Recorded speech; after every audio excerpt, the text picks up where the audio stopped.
All right. Good morning and welcome to week one of the new and improved Pigskin pregame. I'm your host, Dr. Pigskin. The doctor is in, and it is a beautiful, beautiful day for some football. And as Caden is saying in chat already, the first of the season, football is truly back. Oh, we are back and better than ever, aren't we? Oh, we had some great games Thursday and Friday. Had a little day off, at least from the NFL on Saturday. Still had some college football action, but here we go. This is the big one right here, man. All the other teams are going to come to play either today or tomorrow. We've got an awesome Sunday slate, and I tell you what, we got an awesome show for you here today. We'll walk through it here in a little bit, but we'll let people get a minute here to get in. It's early in the morning, but I appreciate you guys getting up. Of course, I've got my classic coffee chocolate milk concoction, a little caffeine in a cup right here, but been perfectly mixed. Oh, kind of tastes like dark chocolate a little bit. I like it though. You get the mix of the black coffee and the nice chocolate milk. Shout out Mayfield Creamery. Yes, I'm still 10 years old, but we got Pear Champ in here too saying good morning, Doc. Hope you're doing well. I'm just hoping Love is not out for too long with the MCL injury. Also hope there are no injuries in the other games. Yeah, man, it really was a bummer, right? Now, the silver lining is it looks like at least it's going to hopefully be only 3 to 4 weeks, which is nice, right? Hopefully he should only miss about a month of the season. If you're the Packers and you can kind of just tread water in that moment right there, then you might be doing all right. I went back and I watched that game. Not all of it, but I watched a lot of it on the old 22 last night. Shout out NFL Pro. And honestly, I thought Love actually played a pretty good game. I thought that the field did him no favors. A lot of his receivers were slipping. There were some drops. There were some penalties. You know, he didn't help himself at times. He did have a really bad interception. And he also threw another pick to Nakobe Dean, which he almost housed it. Like, he did have a few misses. But overall, I thought he played pretty well. Like, I feel like people are kind of overreacting to how he played. They're like, oh, he's not good. The Packers made a mistake. I was like, I don't know. I thought he still looked pretty good. He made some nice plays. But good to see you two in here. We've got more people filing in, and let's just run through what we've got here, right? We've got graphics now. This is kind of a first for this show, but I wanted to beef things up a little bit, make it just a little bit more organized as we've got about 3 hours until the first slate of games kick off, and we're going to get you ready for a nice Sunday of football. So to start things off, you can probably follow along up on your screen right there on the left. We've got Immaculate Grid. What better way to start off your morning, get the brain working right, than a little cup of coffee and some Immaculate Grid. So we'll play Immaculate Grid here in a quick sec. Then we've got the Fantasy Hotline, where this will be the perfect time for you to hit the Doctor's Fantasy Hotline. Ask me any sort of fantasy questions, right? Start them, sit them. Do you want to waive a guy? Do you want to add a guy? You're trying to work out a trade or something like that? You can do that while I set my fantasy lineups. I've got 5 fantasy teams this year, right? We'll be setting lineups for all of them. And while I'm setting those lineups, feel free to hit me with any sort of fantasy question you might have, right? And I will always be honest. I'll spit some free game and shoot. You might even be going up against me, but I will give you some nice, honest, true advice. And then after that, the meat and potatoes of the show, we've got the Sunday slate. That's where we're going to dive into all the 1 and 4 o'clock games. We're going to preview them. I'm going to pick my winners. We might give a little update to the picks competition too. I know some people watching this might be involved in that. We'll be tracking that progress all season long, but this is the meat and potatoes of the show right here, where we're going to get into the games and break them down, what to look out for, what to not look out for, all that good stuff. And then to finish things off, we'll put together the Pigskin Parlay. Now, as I mentioned before, I'm kind of a betting man, right? I try and keep it reasonable, but thought it'd be fun to just place a little $5 prize picks for every single week we do this, right? I put enough money in that $5 a week will be able to last it. And I tell you what, we're going to band together. I'm going to come up with some picks. You guys are always welcome to share your own. But what I will say, and I will keep track of this, is that every single dollar that I earn from that, every single dollar that I earn from my winnings is going to go back into this channel, whether it's funding this mystery prize that I still need to come up with for the picks competition or maybe some new equipment. But I promise you that every single dollar that I earn from this is going to go back into Dr. Pigskin too. So that's pretty exciting as well. And it's just a fun little $5, so nothing wrong with that. And then we'll send you on home saying enjoy the games and go have a nice Sunday. But Let's dive into this immaculate grid. Let's check chat here. Caden saying, more importantly, 2K25. Yeah, hey, you know, I got my first taste of 2K25 last night. I gotta say, I was moved. That was the first time I've played it on next gen. New build this year with the point guard. Not gonna lie, I was moved. I enjoyed it. So we'll have to do more of that on Tuesday. I'm looking forward to that. Parachamp saying he doesn't have faith in the backup QBs on the Packers. Maybe get 2 wins and sneak in as a wild card playoff team. Yeah, right now your options are Sean Clifford or Malik Willis. I will say, Ryan Tannehill is always an option, so that might be an interesting one. But let's get the brain working. Let's play some immaculate grid to get things started. I won't try and take too long here because I know sometimes I can get a little long-winded trying to figure out, you know, a crazy 0.1% poll or something like that. But let's get our brain warmed up here. I'm still waking up a little bit, right? I actually woke up at like 7 o'clock in the morning this morning. I was like a kid on Christmas, but we've got our coffee. I had breakfast earlier, a little peanut butter toast and an apple. So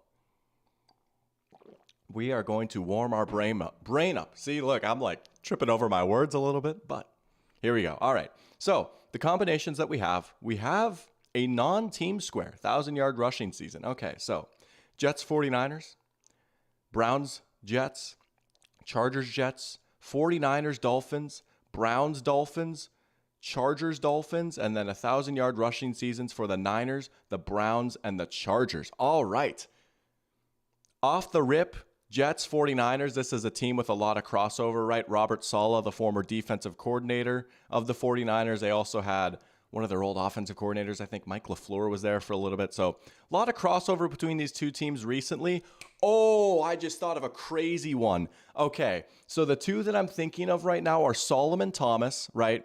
He was the defensive end. I believe he was the 3rd overall pick by the 49ers. Didn't really amount to much. Now he's on the Jets, and, you know, there's that crossover, right? Saleh was on the staff when they picked him. He follows his guy.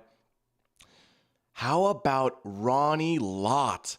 People forget Ronnie Lott ended his career on the Jets. This is going to be a good one, right? Oh, 15% for Ronnie Lott. Bro, I should have went with Solomon Thomas. That's too bad. Oh, well.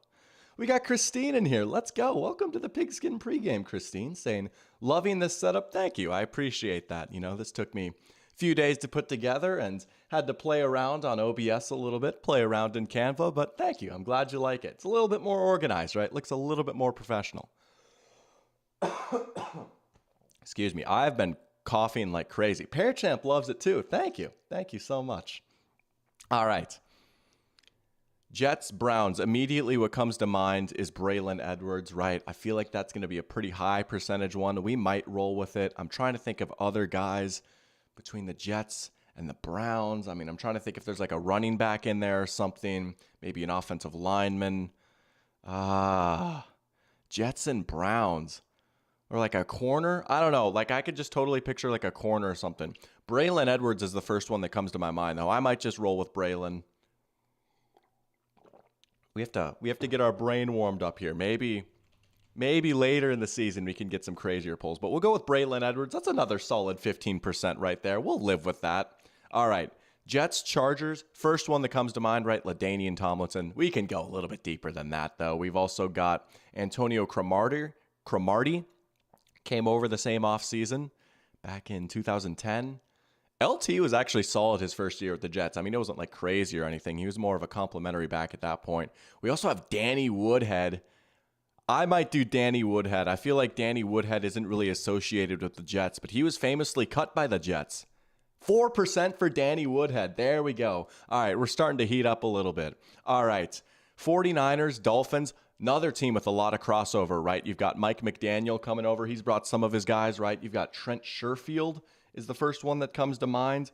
Maybe this is crazy, but maybe Trent Sherfield is a little too obvious. I mean, I don't know. I might go Trent Sherfield unless I can think of anything else. I did see your underdogs bet, Kate, and you know what? I might steal something from that. I was liking some of those. I always love some Dak Prescott love. Although, well, he's the free space. So Trey McBride. You know, I don't hate that with Matt Milano out. And Puka higher than 6.5. He did go off against the Lions last time. We'll dive into that in a little bit in the Pigskin parlay. I'm kind of liking that McBride bet, though. I like that number. Niners, Dolphins, Reggie Bush, as we've got Daddy Messi and Jack in here. Oh, Jordan Cameron's a great one for Dolphins, Browns. That's an awesome one. Welcome to the stream, you two. Niners, Dolphins, Reggie Bush. I got to go with it. That is a good one. Wow, I typed in Dolphins. Didn't Reggie Bush rush for like negative yards with the 49ers? 4%? Hey, that's pretty good. We'll go Jordan Cameron here too. All right. Dolphins, Chargers. Chris Chambers. Get a little early 2000s receiver. 12% for Chris Chambers. All right. 1,000-yard rusher for the 49ers. Elijah Mitchell just missed out. He had like 968 or something like that. Otherwise, that would have been a good one. I mean, there's Roger Craig. I think, did Ricky Waters ever hit that with the Niners? Trying to think of like older backs, right? And obviously then there's Frank Gore, there's CMC. Like Mostert never hit that with the 49ers. They were too much of a committee with him. Oh, did Carlos Hyde ever do it? We're just going to do Roger Craig. Even though that might be pretty high. Yeah, 23%. We'll take it, though. Browns, we're going to go Trent Richardson. He did hit 1,000 yards his rookie year. It was crazy and efficient. No, did he just miss it? Oh, no.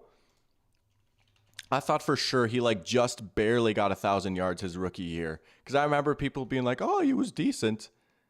Oh my gosh, he had 950. That's so sad. He had 950. We just missed it. All right. Well, between the Browns and the Chargers, we got to think of a decent 1,000-yard rusher. That's so sad. I sold it. I tried too hard there. Let's just go Peyton. Peyton Hillis is too easy though. Everyone's going to guess Peyton Hillis. I can't think of like an older Chargers back. We'll just do it. We'll give Peyton Hillis some love. All right. We'll live with that. That's not bad, right? We're just warming our brains up. But now that the Immaculate Grid is done, Chargers 1K, Ryan Matthews. That would have been a good one too. Yeah, he was LT's successor. He had a few good years there for a little bit. Ryan Matthews. Yeah. He had some fumble issues, but he really turned his career around. Everyone was calling him a bust after his rookie year, but he had some nice years. He also snuck onto the Eagles too. Marion Butts, 1,000 yards for the Chargers. Found his name to be humorous. Wow. I would not have come up with that. I'm not going to lie. That's a good poll pair, champ. All right. Up next, in the Pigskin pregame, now that we've got our brains warmed up, is the Fantasy Hotline. And if you think the echo is weird, I don't know. I just think it's funny. Like, I think of like those old like radio shows where it's like, welcome to the Fantasy Hotline. And it just like cuts off. I don't know. I'm making that a thing. I've decided I'm making it a thing. But what we're going to do here is I'm going to set my fantasy lineups for the 5 leagues that I'm in. And while I'm doing this, this is the perfect opportune time for you to hit me with any sort of fantasy questions you have, right? Is it a stardom, sit-em type situation? Oh, do I want to play this guy or this guy? Oh, I'm trying to work out a trade with one of my league mates, but he's not cooperating. Maybe I can be the peacemaker, the mediator a little bit. Maybe you're just figuring out if you want to cut a guy or not, or maybe you just need some plain old fantasy advice. But this is the perfect time right here while I set my fantasy lineups. You know, it's a nice little morning ritual, right? I'm still working on this coffee. But we've got 5 teams to set. Let's go into it. And again, if you have any fantasy questions, hit me. I will gladly answer. And even if I'm playing against you, I will give you some good, honest advice. And you know what? If I lose because I told you to start Greg Dortch, hey, I'll take that as a win. I beat myself. So here we go. First league. This is the league with some of the Fargo boys, right? You might have seen some of these guys in here before. You've got Caden, you've got Parker, you've got Jack, as well as 2 of my friends from Georgia. This is a nice little 6-man league. We got Gabe and Oscar in here as well. So if you're wondering why my team is so stacked in this one, it is a 6-man league. Now I had Josh Jacobs go, and he got me 12.4 on Friday night. All right, not bad. I think I might just roll with what I have here right now. I don't really have any injuries or anything. James Conner's a little intriguing, but I'm not going to take out Kupp or Jonathan Taylor for him.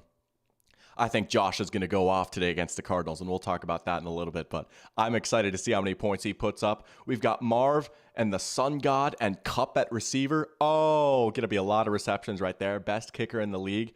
And I kind of like the Steelers defense versus the Falcons, but I think we'll stick with it here. A-Chain is like a high ceiling play, but I mean, that's a different conversation that we'll have. I did just kind of take some shots at some guys, some flyers late. Hey, Jack, we got your guy JSN right here, but I think we will stick with this for now in this league. Let's switch over to one of my other teams. I only have 2 ESPN teams this year. There's like a bunch of leagues that haven't been activated. But let's hit chat here. We've got a few questions already. Pearchamp asking, I got A-Chain and Mostert starting both of them this week. Who do you think has the better game/season? Oh, that's a tough one to figure out, right? Because I really feel like this Dolphins backfield is going to be extremely crowded and murky all season long. And I honestly think Jalen Wright, their third back, is going to get a lot of the work too. He is absolutely going to be a factor. It might end up being like 33%, 33%, 33%. I really do think they might be a little frustrated in fantasy this year. I don't hate the approach of starting both of them, right? This is an offense that's predicated on a lot of explosive runs. All it really takes is for A-Chain to get like a 60-yard carry and then Mostert to get a touchdown, and all of a sudden you feel pretty good about yourself. Overall, who do I think is going to have the better season? I still almost might say Mostert, right? He's going to get most of the goal line work.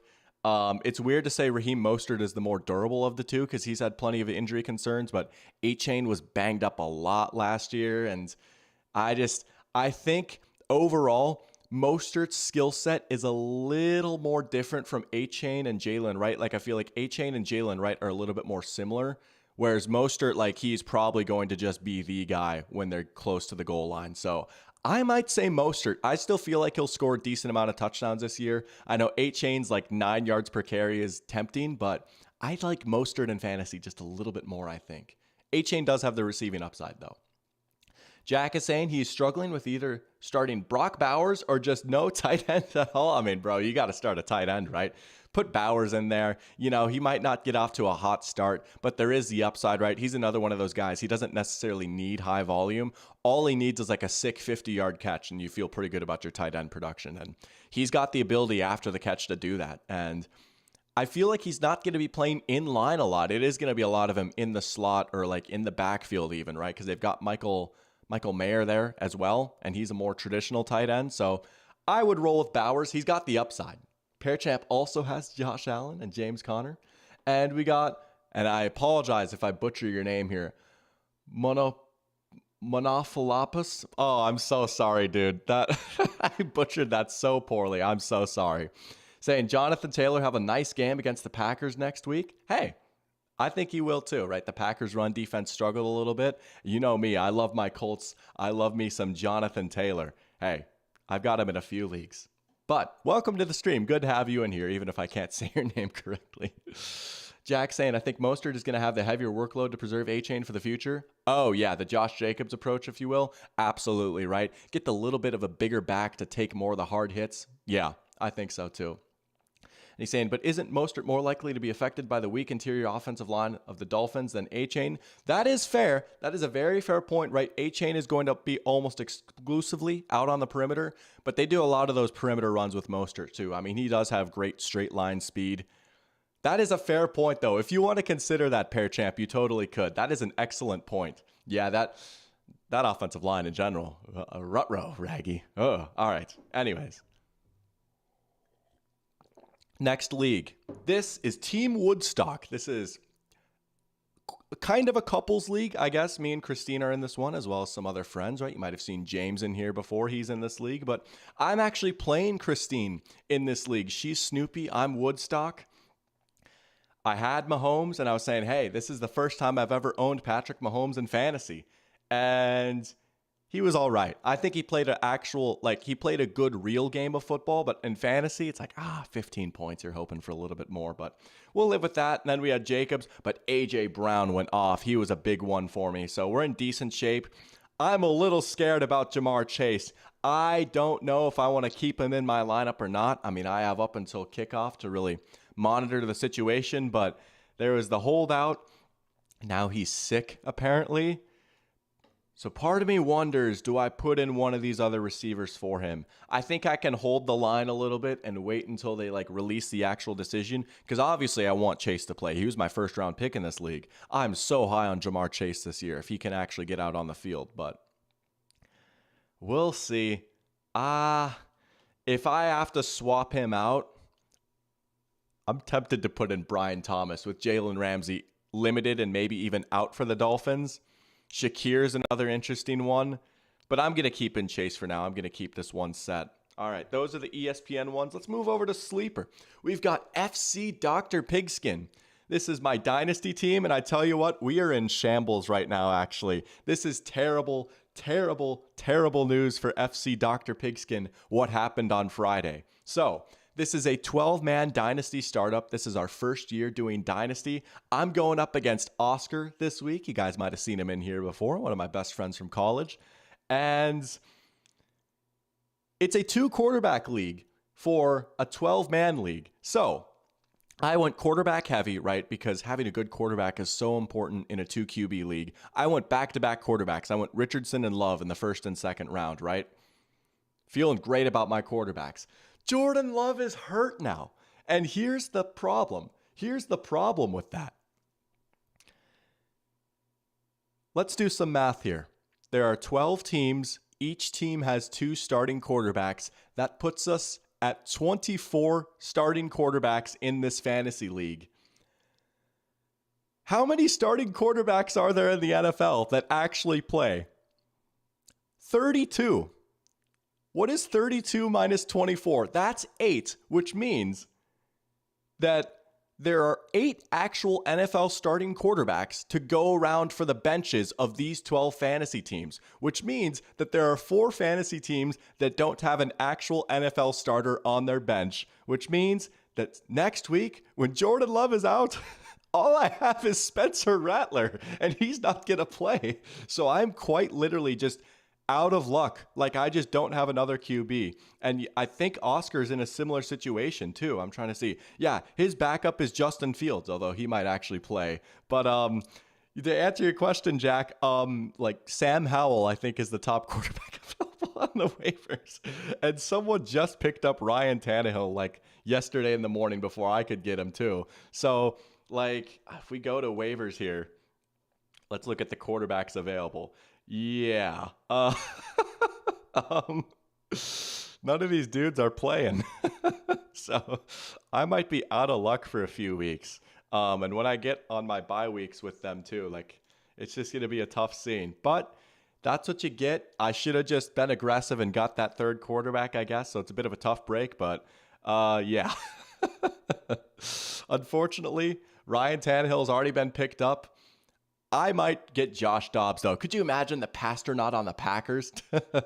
But, oh, shoot, Josh Downs is out. Yeah, I was going to change that earlier. So, since it's a 12-man league, too, and we've got 2 flex spots, this is a pretty deep league, which honestly excites me. I'm excited that I might honestly start Yoshi here, right? I might actually put him in, especially if Chase is limited. This is a dude that's been getting hyped up all offseason. He closed the season last year pretty strongly. He's super athletic, right? The Bengals are probably going to pass the ball a lot. I might roll with Yoshi here. Or I could go with my man, Greg Dortch. I might do Dortch, and then if Chase is out, I'll put in Yoshi. But, yeah, this is a deep league. I mean, I've got Jalen Naylor on the squad. Should have grabbed Taysom Hill. You know what's crazy? Someone has Taysom Hill in this league. I'm telling you, you'd be shocked at some of the players that got drafted in this draft. I mean, I've got Isaiah Davis on my taxi squad, which is essentially like a practice squad, right? I mean, I've got Eric All Jr. on the roster. I actually like Eric All a lot. I like Jordan Whittington a lot, too. He had a nice preseason, but yeah, we've got Josh Downs. I mean, Josh Downs is an actual good player, but Khalif Raymond. But yeah, trying moments here for Dr. Pigskin FC Dr. Pigskin. But what can you do? We'll go to the founding fathers here. This is the other dynasty league I'm in as we hit chat. Yeah, I know I missed out on some of the guys. Seahawks legend Sam Howell. Daddy Messi saying he likes Sam Howell, but as a tri-state native, I'll back Geno Smith forever, even if I'm a Niners fan. Jack is saying, oh, Gino's definitely better. Dude, Gino is like legit good. I really think that his stats last year didn't do him justice. Like, I still think he was just as good last year. The offensive line was terrible. We know your feelings on the play calling, Jack. So, I mean, that might have been a factor too. But I am here for a Geno Smith, quote unquote, bounce back year. Like, I still think he was good last year.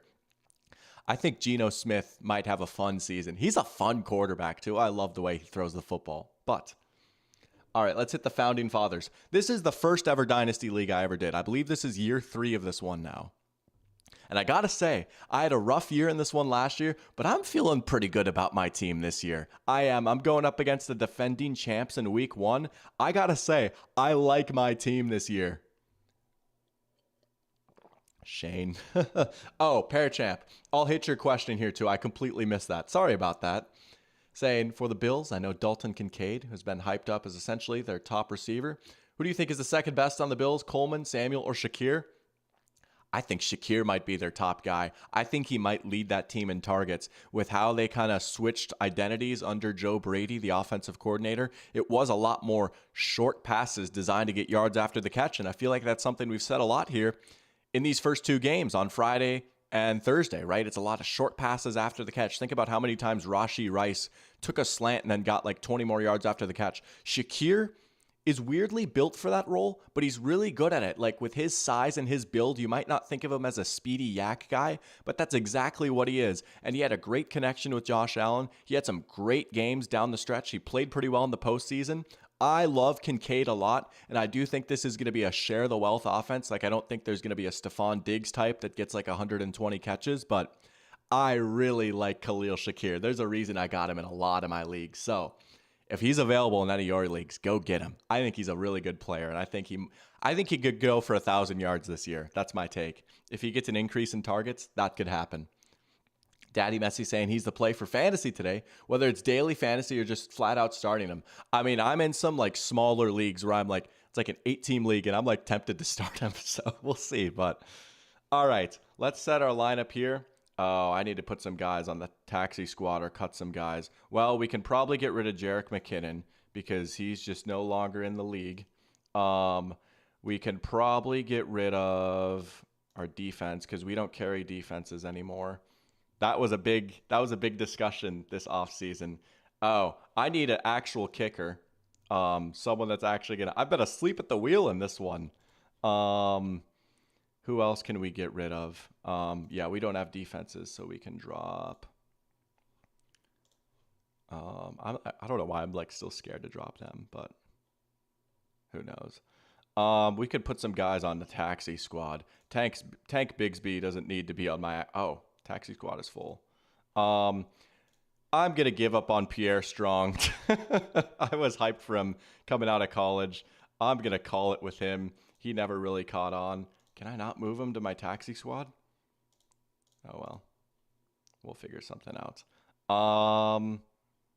Was that enough? Did I drop enough guys? Oh, I don't need Zach Ertz on the team. Yeah. All right. Anyways. Let's set our lineup here. We need to pick up a kicker. I did draft J.J. McCarthy in our rookie draft this year. I just couldn't help myself, right? This is a one with a super flex. So you could do 2 quarterbacks if you wanted to, but I've got Baker as my second quarterback. This is a legit tough question for me. Baker or Kupp? Because I really like Kupp this year, but Baker is the quarterback, and I've talked about Washington's defense. I think I am going to... Bro, do I need to drop another guy? I don't need Donald Parham, do I? Well, I'll need No, I don't need Donald Parham. I do not need Donald Parham on my team. Sorry. Do I really need Tank Bigsby?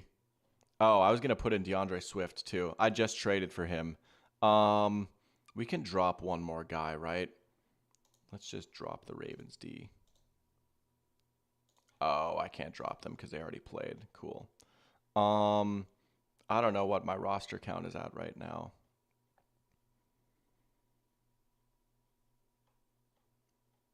Let's just drop Tank Bigsby. We don't need him. All right. Now, maybe I should be able to make some moves here. I am going to put in Baker for Kupp, I think. Just having that quarterback. And again, not loving the Commanders defense. So yeah, we will run with the 2 quarterbacks. But look at this team. Saquon, great start. We traded for DeAndre Swift. I don't think Swift is like amazing, but I like him a little bit more than Tony Pollard in fantasy, at least in that Bears offense. Sun God, Marv, Olave, Nico Collins, and Cooper Kupp on the bench. I mean, goodness gracious. Those are some disgusting receivers. Oh man, I like this team a lot. We got to get a kicker though. Oh, and I do have Shakir too. Yeah, I got him in this one too. All right. What kickers are even available? Do I dare go Jake Moody? He kind of struggled a little bit. We'll go Fairbairn. Who should we drop? I don't want to drop Josh Palmer. I'll drop Horrendo. Yeah. Even though I kind of like him a little bit if CMC went down. But all right. That one's set. Lineup is set. One more lineup to set, and then we're going to dive into the Sunday slate. Jake asking, how many leagues do I have? Jake, wow. Jack asking, how many leagues do I have Jake Bobo on my team? No, he's going for at least 7K yards this year. Believe it or not, I do not have Jake Bobo on any of my fantasy teams. Yet.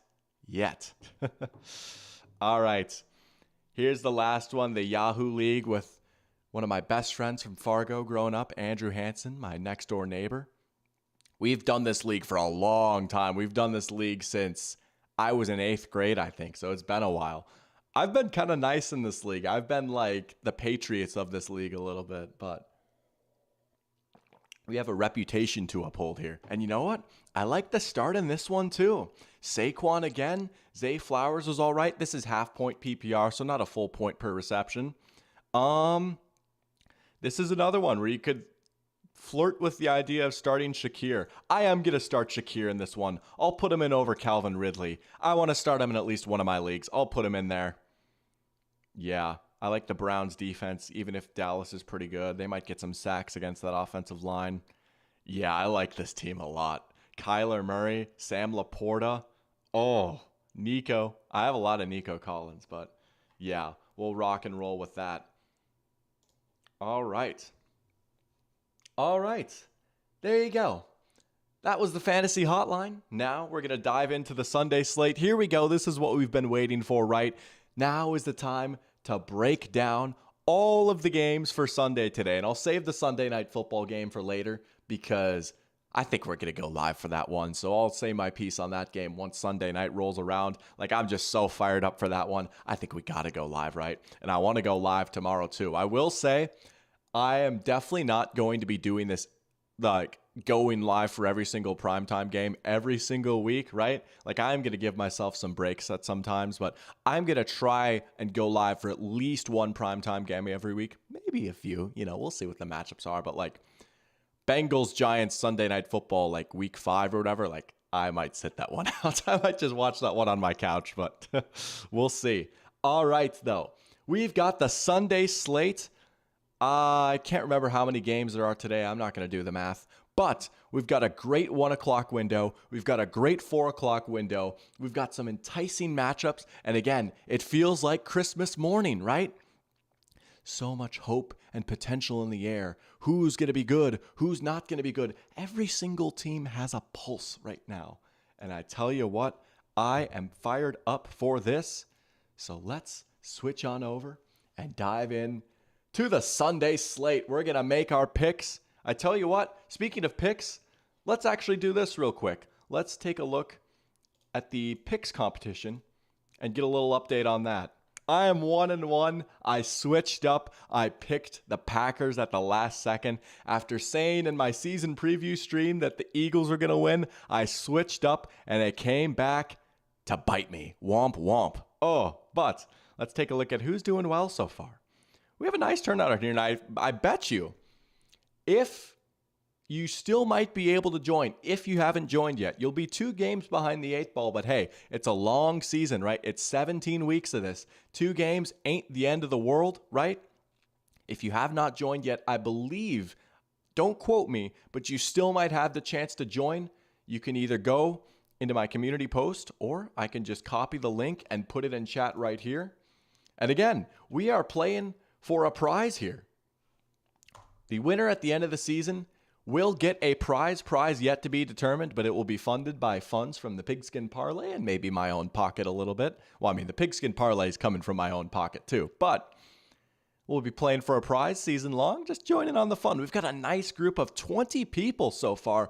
And would you look at that? We've got some people that are 2-0. I'm not going to lie. I don't know who every single person in here is, but I do know a few people. T. Sweeney, he popped in my stream the other day. He's 2-0. And how about Christine?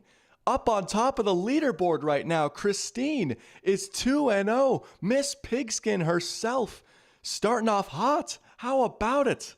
Look at that. Wow.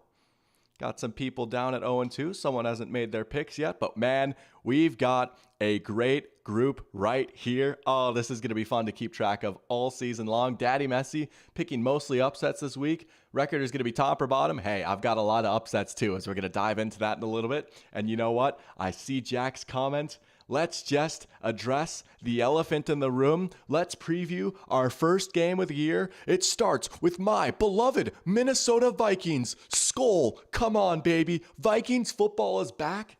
And Jack is saying he ain't gonna lie. He thinks the Giants beat the Vikings today. Let's talk about it. You know, ESPN matchup predictor doesn't like us. The Vegas odds kind of like us. We just recently became favorites. The Giants were favorites for a long time. They're doubting us. They're doubting us, and that's just the way that we like it. All right, so I will say this is a very interesting matchup because I am a little worried about this Giants defensive line versus the Vikings offensive line. And I know the Vikings offensive line has been better, right? Like they were much improved last year. The tackles have played pretty well. I'm still a little worried about this interior though. I won't lie. Like I know Ed Ingram was a little bit better last year, but I'm not ready to just look at Blake Brandell, Garrett Bradbury, and Ed Ingram and be like, hey, we're set. We've got the 2020 Colts offensive line now, right? This was a unit that kind of struggled a little bit in run blocking last year. They're much better in pass protection. I won't lie, I am a little worried about Dexter Lawrence going up against these three dudes right here. Like that does kind of concern me a little bit. And we have no idea how Sam Darnold is going to look. Aaron Jones should be a massive upgrade at running back. Like I like the running game a little bit more. But him and Ty Chandler and Myles Gaskin is a very interesting backfield because I feel like there's not a power element and it's just, you know, it's a lot of the same stuff, right? Jones, you can get outside with a little bit. Chandler gets outside a little bit. There's not a guy that I can really fully trust to get like the tough 2 yards on 3rd and 2. That scares me a little bit.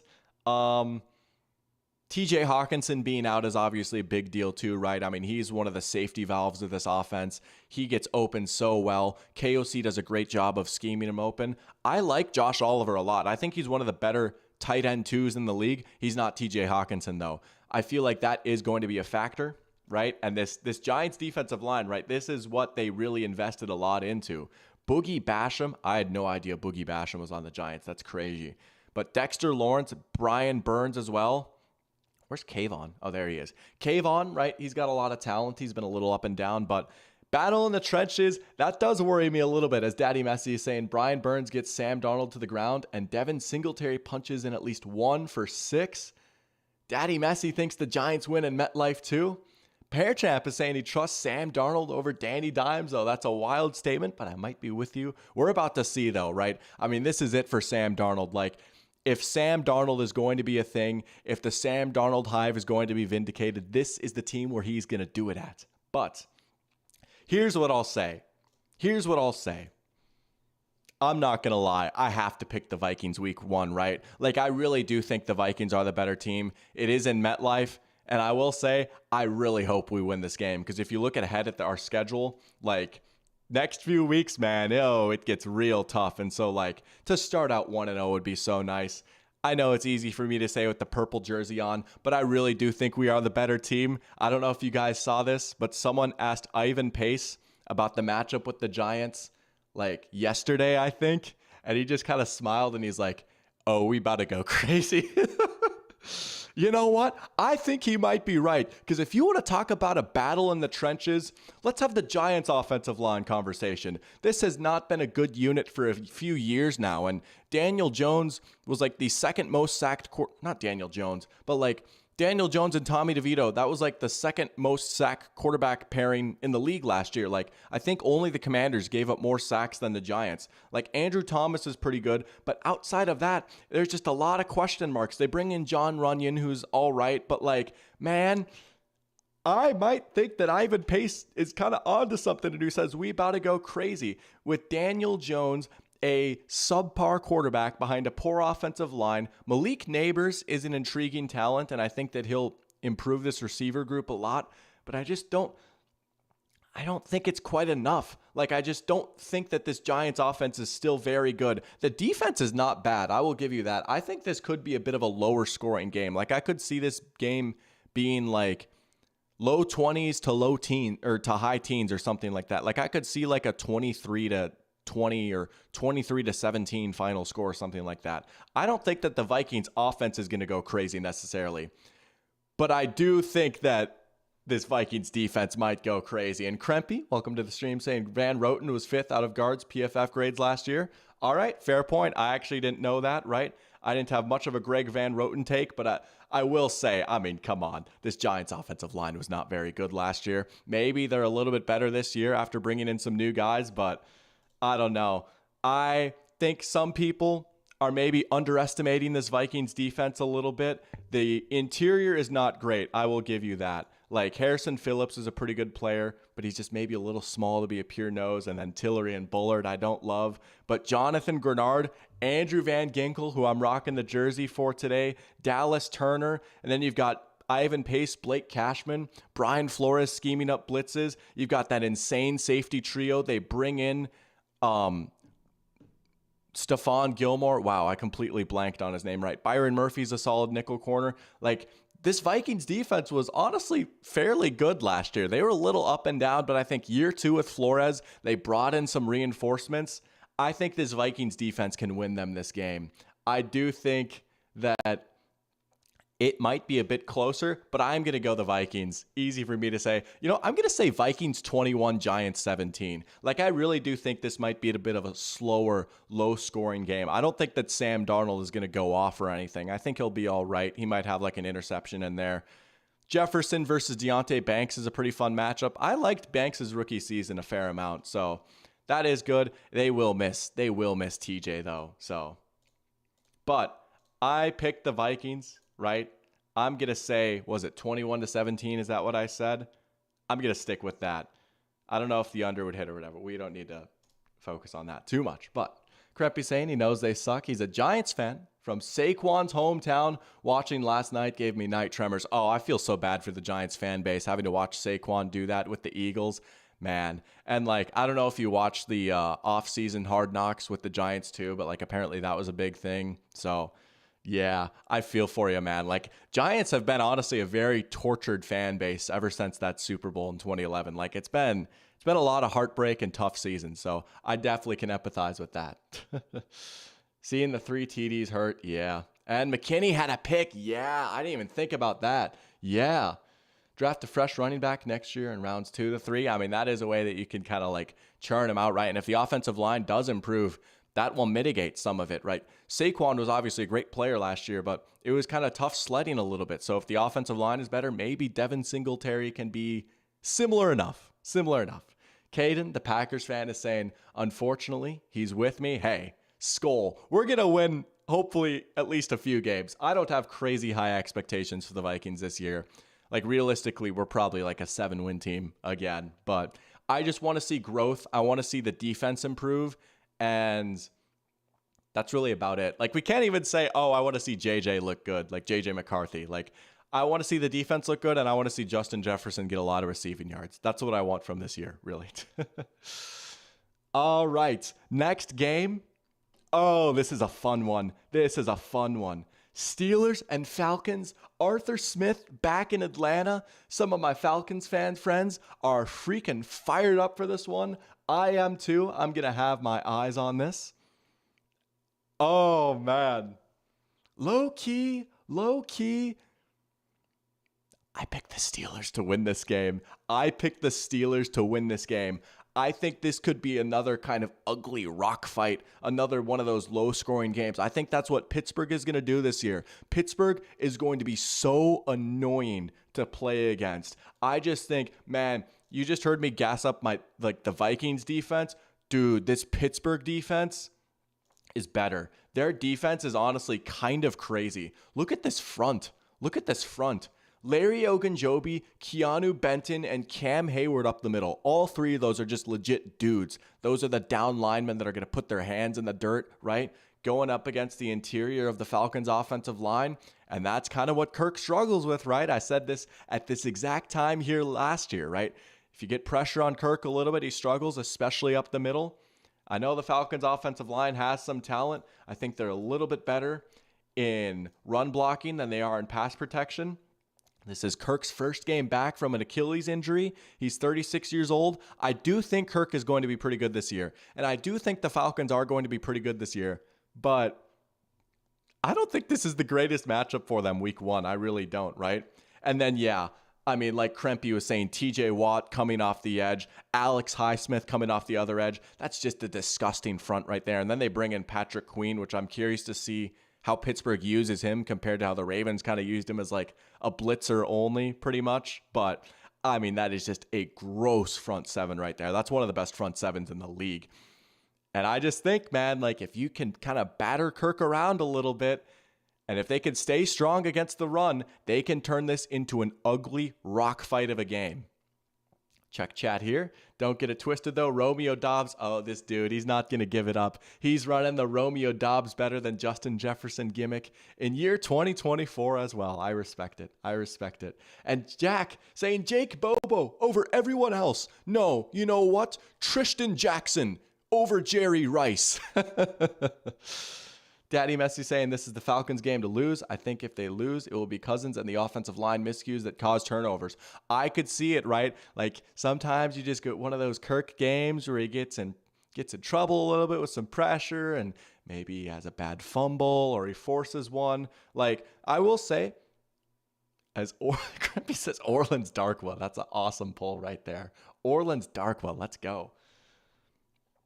I will say a big matchup in this game is going to be Joey Porter Jr. going up against Drake London, because even though the Falcons do have some very exciting weapons, right? I love the run game with Bijan and Algier. I love Kyle Pitts still. I'm coming back to the well again, and I like Drake London a lot. I think he's a good player. Man, Drake London is kind of like their only good wide receiver. Darnell Mooney's all right. Ray McLeod's all right. But like, man, Drake London is kind of the guy they need to win on the outside. Going up against Joey Porter Jr., who had a nice rookie year. Like, if Joey Porter Jr. can win some reps against Drake London and like contain him a little bit, and that forces Atlanta to look elsewhere, man, I just worry a little bit more about the Falcons. Not saying it's going to happen. Like, I would say maybe London was the slightly better player last year, but that is an interesting matchup to watch right there. I just really think if this game is like a one-score game in the fourth quarter, Pittsburgh is going to have their Mike Tomlin devil magic work out for them, and they're going to find this is going to be one of those games where you look back and like, oh, they somehow won this game, and that's how they ended up at 9-8 again. Like, I really think they could win this game. And maybe Arthur Smith has something diabolical drawn up. I mean, hey, Russell Wilson's health is a big question mark, right? We don't know if he's going to play or not. It might be Justin Fields. And honestly, I'm kind of rooting for that because that just makes this matchup that much more interesting. Justin Fields coming in, making his debut unexpectedly on his new team in Atlanta, Georgia, of all places, right? Where he's more or less from. So many Falcons fans wanted Justin Fields back in the day. Some of them even wanted him this offseason. For him to go into Atlanta week one with Arthur Smith as his offensive coordinator, like, I'm sorry, Russ, like, get well soon. Sit this one out. I want to see Justin Fields play this game. I want to see Justin Fields play this game so badly. I really do. Krempy saying Russ sees ghosts against too high safety. He does. And I tell you what, you know who's going to be doing that a lot this year? The team that has Jesse Bates and Justin Simmons at safety. Oh, they're going to be doing cover two all day with Raheem Morris. So yeah, like I'm not saying that like the Steelers are going to pass for a lot of yards in this game. They might pass for a lot of yards this season, right? And it's not even just the quarterbacks. Like outside of George Pickens, they don't have a serious wide receiver on the roster, right? Freiermuth, okay, nice, but like this is going to be a team that's going to run the ball like 40 times a game. Arthur Smith is probably licking his chops right now looking at this Steelers offensive line and this running back duo. No Isaac Seumalo, which is not nothing. He's a really good guard, so it's going to be next man up there. We'll see if it is actually Spencer Anderson that slides in at left guard. I like Mason McCormick a lot out of South Dakota State. Nice, intriguing rookie right there. But they've got some dudes on the offensive line, and they ran the ball really well last year too. So, and again, this Falcons defense, they made some improvements. I liked bringing in Judon like they had to get a pass rusher, right? Like, just if they had another year of Arnold at a BK starting, like, I'm sorry, man, you just can't do that. So Judon helps, right? And then they've got Lorenzo Carter opposite him. The interior is not bad for the Falcons, and the secondary looks pretty good, but I still think this is a team that could maybe get out physical or pushed around a little bit. So I'm going to go Steelers 20, Falcons 17. I know we've got back-to-back low-scoring games here. I have the Steelers in an upset in this game, though. I really do. I think that they can pull this one off. People are going to freak out. I still think the Falcons will be fine. I have them winning the division. I have them making the playoffs, but they might have a tough start to the season because they have a tough schedule first few weeks of the year. So they could start out a little slow. They're 4-point favorites. I suppose they're at home, but all right, let's talk about Cardinals Bills. We're cruising. This has been awesome. A Zoe Carter mention. Yeah, go Dogs. Daddy Messi saying AJ Terrell plus Simmons plus Bates. That is a pretty good secondary. I can't lie. Like, that's pretty good on the back end. And corner two is still maybe a little bit of a question mark, but you're starting to get nitpicky there. If you're like, well, their corner two might not be Darrell Revis. So, and Simmons is pretty good in the box. He can hit a little bit. He's not afraid to go up there and mix it up. Underrated part of his game? Absolutely. But I do think this is going to be a defense designed to just kind of put a ceiling, put a roof on everything, right? That's what Raheem Morris likes to do, and he's got the safeties to do it. So, man, it's going to be a lot of cover too. All right, Cardinals, Bills. This is a game that's been on a lot of the football hipsters' radar, right? A lot of people hyping up the Cardinals. I've been hyping up the Cardinals a little bit too. I love this Arizona offense. I really, really do. They can run the ball. Kyler Murray is back. They've got a real wide receiver one now in Marvin Harrison Jr. They've got Trey McBride, who Caden has a little bet on, right? I like the Trey McBride over. He was a great tight end for them last year, right? There is a lot to like about this Cardinals offense. They've even got my man, Greg Dortch. There's not a lot to like about this defense, unfortunately, and I really think that's going to be the difference in this game. I like the Cardinals a lot. I don't think that they can hang with the Bills just yet. I really don't. I mean, I've gave my Bills speech all offseason. I don't think that this is a team that's going to fall off at all, really. And I don't think that this defense is going to be able to handle a Josh Allen-led offense with the new and improved running game, with all the diversity in their receivers. Like, they can just ride the hot hand, right? I just don't think this defense is going to be able to, like, hang in there at all. Like, I think that the Cardinals can maybe score some points and make it interesting for a half, but I do think the Bills will take care of business in this one. I don't know. I've seen a lot of people, like, picking the Cardinals, and I could, like, if you want to get crazy with it, go with an upset. This is honestly not your worst call right here. Like, the Bills defense is a little bit of a question mark, especially after losing Matt Milano, and they lose both of their safeties. They lose Trey White, even though those guys didn't necessarily play a lot last year. Like, those are just big snaps you got to fill, right? And I like some of the role players on this Bills defense, right? Like, okay, they lose Matt Milano, but Terrell Bernard's a really good player, right? Okay, like, they lose Trey White, but Christian Benford blossomed into a great corner for them last year. The pass rush looks solid, and this offensive line of the Bills looks as good as it's ever been. You know, like, oh, I could see this Bills team running for a lot of yards on the Cardinals. I could see Josh rushing for like 60 yards in this game, a good game from James Cook, and then they hit a few big plays to Khalil Shakir or Kincaid. I think the Bills win this one pretty comfortably. I'm going to say Bills 31, Bills 35, Cardinals 24. Bills 35, Cardinals 24. I think the Bills will end up covering. The Cardinals are an interesting pick for the spread. I just worry about that defense a little bit too much. They can score with them for a little bit, I think, but eventually I think the Bills will probably turn it on more in the second half. Caden says, I don't know if it's true, but I saw a stat saying ball throwers being taken first overall are 0-14-1. Can Caleb Williams change that? That's a great question that we'll talk about here in a little bit when we go to Bears-Titans. But yeah, I've seen that one too. It is an interesting stat. And the one tie, I believe, was what? Kyler Murray, right, against the Lions back in 2019.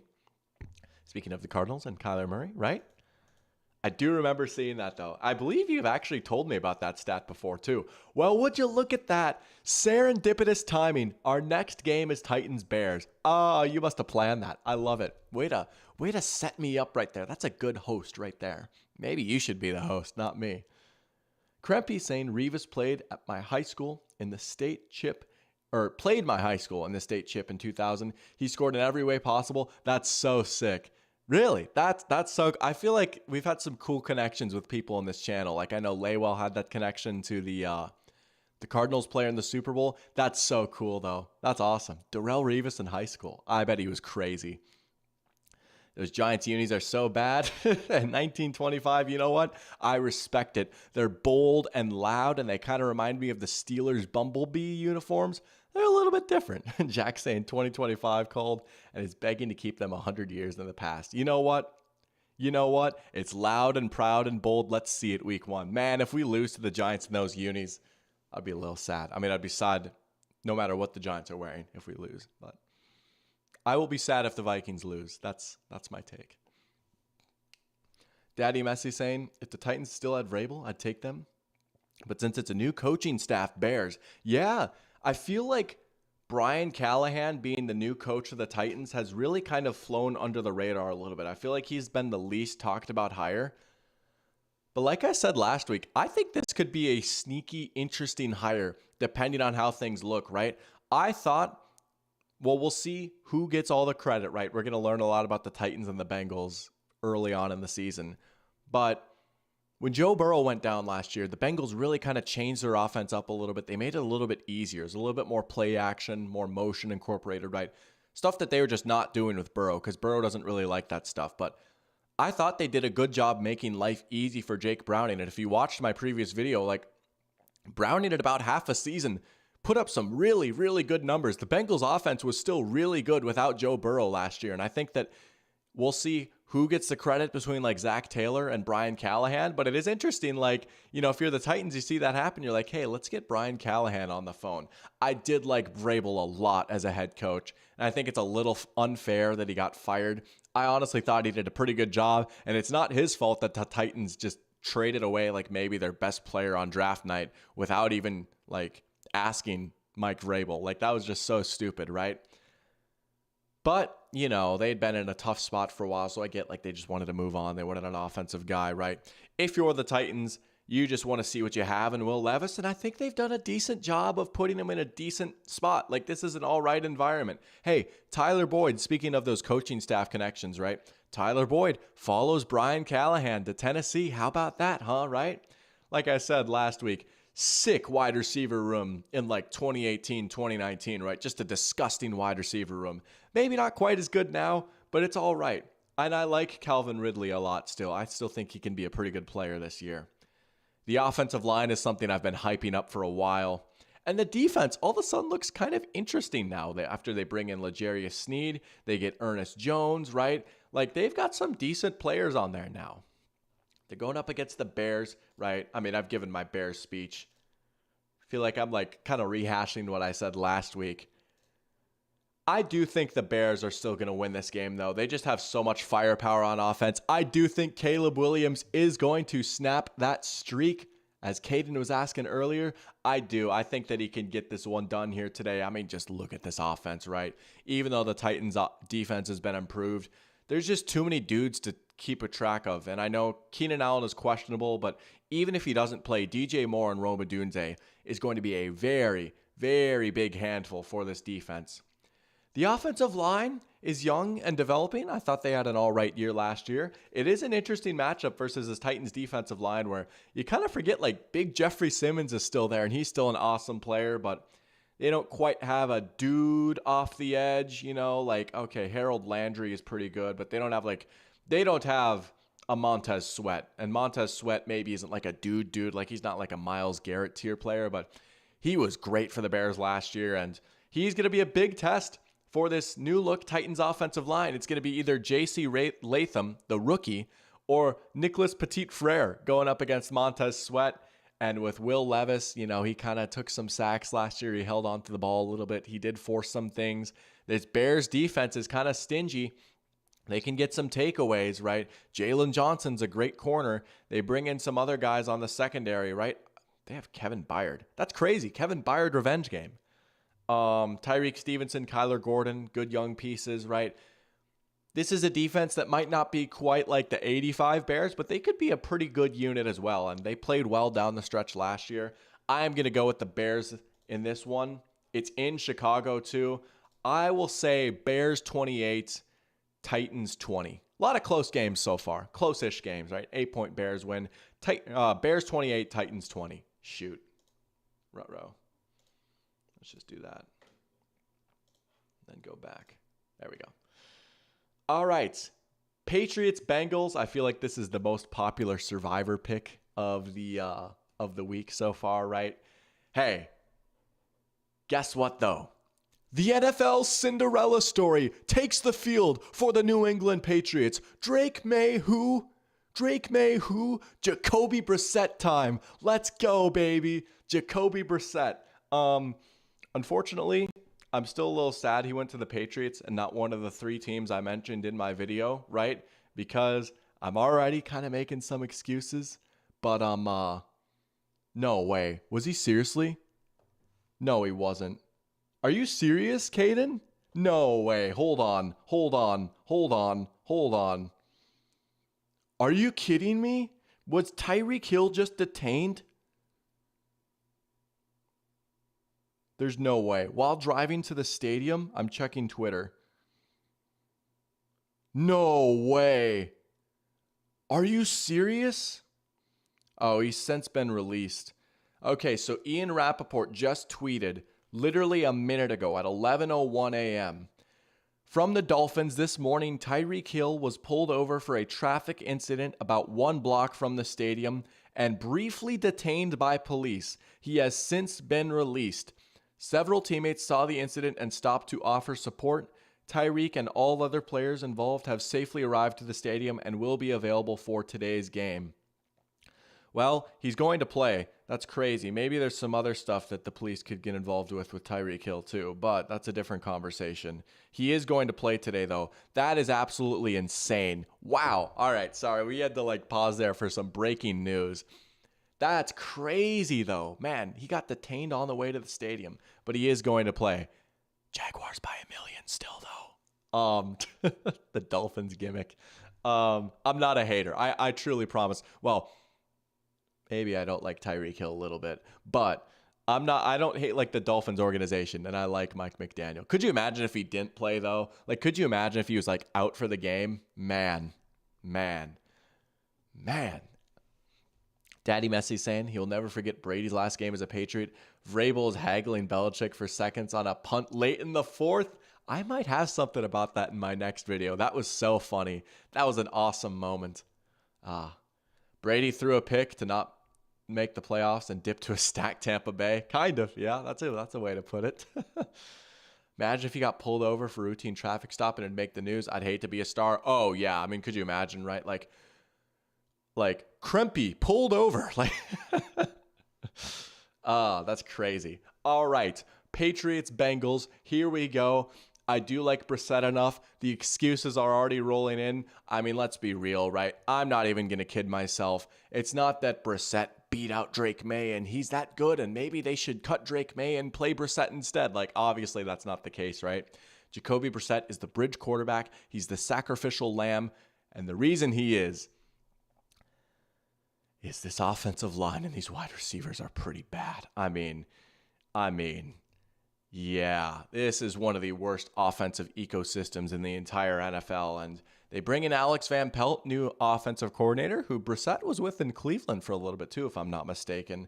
Um, but I understand, like, you don't want to put Drake May in there yet. There's part of me that's like, maybe it's almost like you didn't need to draft a quarterback and you have needs outside of the quarterback position too. But I also get like, May was just too good to pass up, and easy for me wearing the purple jersey to say, hey, maybe you should have let us have him instead. But like, it is interesting though. Like, I don't know. I did a mock draft with some friends. We divvied out teams to assume the role of GM too. And one of the teams I got was the Patriots. And I took Marv, and they all laughed at me like, oh, Eric, you're trying to set up the Vikings getting May. It's like, I don't know. Like, I wouldn't have laughed if the Patriots actually took Marv. But anyways, I'm getting off track here. Yeah, Brissett's going to start. The offense doesn't look that great. The defense is still pretty interesting, though. And I did say, losing Barmore and Judon hurts a little bit. But, man, they've got a nice-looking back seven. And we're going to see this is Gerard Mayo's debut, right? Like, this is a very interesting spot for him. He's always been behind Belichick. Now he's got the keys to the ship. How's he going to do? Caden saying he likes Jalen Polk. He's going to be good. He was a very interesting prospect coming out of Washington, right? Like, Washington had 3 NFL receivers on that team, and Polk made some plays. And I do think when May comes in, they'll fit well together because Polk just goes up and gets those balls, and May likes to really push it downfield. I like Javon Baker a lot too. I really like Javon Baker. I thought they did a decent job in the later rounds of the draft getting some receivers. So, oh yeah, there's the Tyreek Hill notification. That's crazy. But I do think they at least got some guys. And like I said last week, if you can get one of those guys to turn into like a decent starter, you feel pretty good about that. But the offensive line is pretty rough, and they're even dealing with some injuries right now too. I mean, man, Cole Strange is out for a little bit too. Like, the guards are looking rough. Now, I will say, if there's a team to have rough guard play against, maybe the 2024 Bengals aren't the worst team in the world because they lost a lot up the middle, right? DJ Reader is gone, and he was injured a lot last year. When DJ Reader was out, this defense struggled a lot. This defense kind of struggled a lot last year, so this could be a good bounce-back game for this Bengals D. I don't think that they'll be as bad as they were last year. I just think there's no way, right? And they get a good tune-up against the Patriots. This Bengals offense is interesting. T. Higgins is doubtful too. I know he was like dealing with like a hamstring thing, right? And Jamar Chase is questionable. I will say they would miss these two, obviously, if they're out. That would be a factor. I still do think the Bengals are going to win this game, though. I think they've just got a little bit more talent than the Patriots, right? Obviously, Burrow is back. You hope that he's at 100%. I still think he is a good quarterback. There's been some crazy Joe Burrow talk. Like, he's not quite like Mahomes or Josh Allen, maybe, but like the way some people talk about Burrow, it's like, all right, you've got your thinking cap on. All right. And this is a decent test for this new look Bengals offensive line. I mean, they bring in 2 new tackles in Orlando Brown Jr. and Trent Brown, right? Maybe not the best, but like better than what they've been rolling out before. So, and they've got Mims waiting in the wings, but he's out for this week. So I think the Bengals defense can bounce back. They can start a bounce back campaign against this Patriots offense. And I do think like if there is a game for the Bengals to be without Chase and Higgins, it's this one, and they can kind of survive it and move on, because next week they got the Kansas City Chiefs, and they kind of need both those receivers if they're going to win that game. So I wonder if Chase is going to play. If Higgins doesn't play, that's big. But if Chase plays, I feel very good about the Bengals. If he doesn't, I think it'll be a little bit closer. I will say Bengals 24, Patriots 14. Bengals 24, Patriots 14. That's my pick. I've got the Bengals winning this one. All right, moving along. Oh, here we go.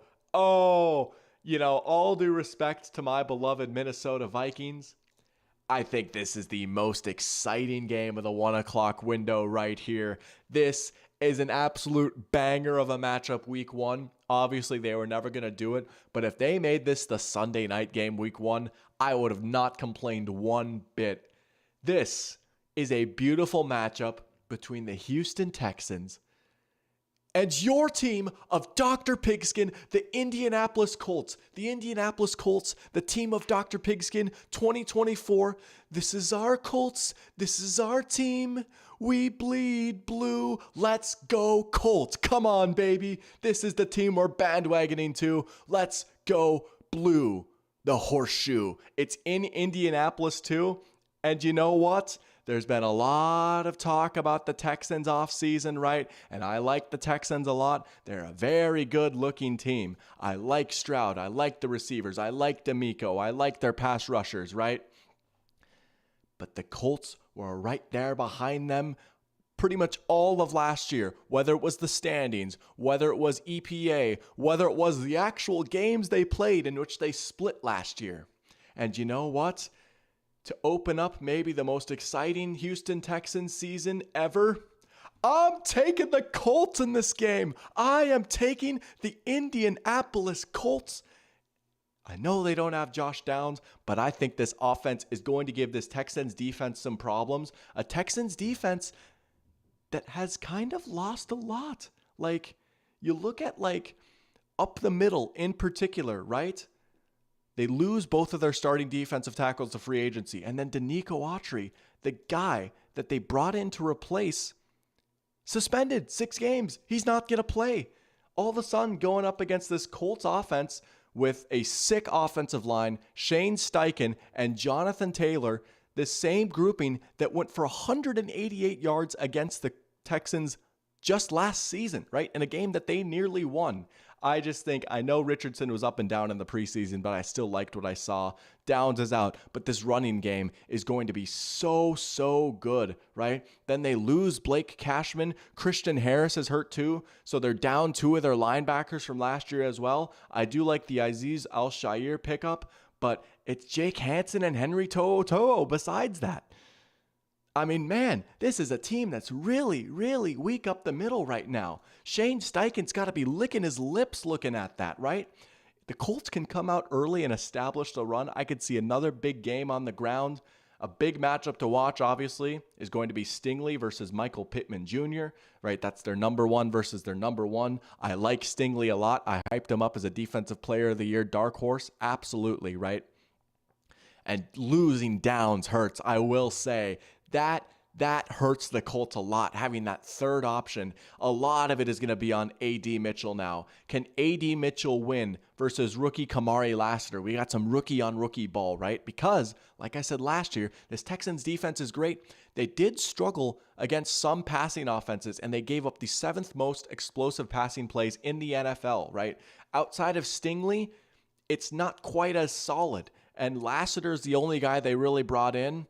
He could be good. He was pretty good at Georgia, but they're counting on like a 2nd-round rookie to come in and kind of fix what was a legit problem for them last year. You look at like their game against the Bucks, or their game against the Bengals, or their games against the Ravens. You know, even the Colts could kind of throw the ball on them a little bit. So I think this Colts offense can absolutely score with the Texans. I think it's going to be a really close game, and you could go around on the other side and say, hey, these Colts wide receivers versus these Texans wide receivers versus the Colts secondary, like that's a big question mark too, right? Like a lot of unproven talent here. I do like Kenny Moore a lot, and Juju Brents was solid as a rookie, but you know, like Jalen Jones against Nico Collins could be a problem, right? Like that, like I do think there's going to be a lot of points, but this front 7 looks pretty nasty too. I'm going to take the Colts in an upset, in a shootout. I'm going to take the Colts 33-30 over the Texans, and the team at Dr. Pigskin starts off 1-0.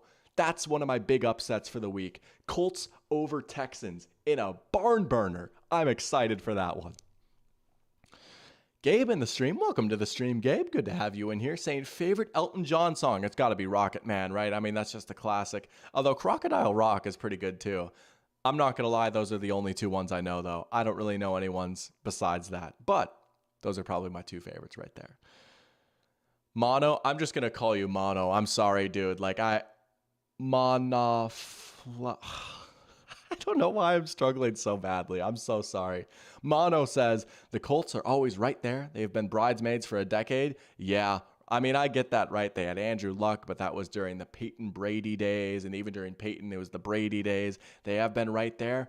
I just think that Both these teams were closer than a lot of people might have thought last year, and I think the Colts have way more room to improve than the Texans do. I still like the Texans. This is not an anti-Texans take.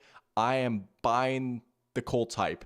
If I get burned, so be it. I'll do it again. Uh-oh, here's another one. Here's another one I'm excited for. Here's another game I will be keeping a very close eye on right here. Anything for Clicks is in here too. Welcome to the stream, Anything for Clicks. Saying Arizona over Bills, Giants over Vikings, and Washington over Tampa. That's crazy. I literally have the opposite pick for all three of those games. I respect it though. Jack is agreeing with those. Texans over Colts. Oh man, we are not on the same page here. But you know what? I welcome that. This is an open discourse.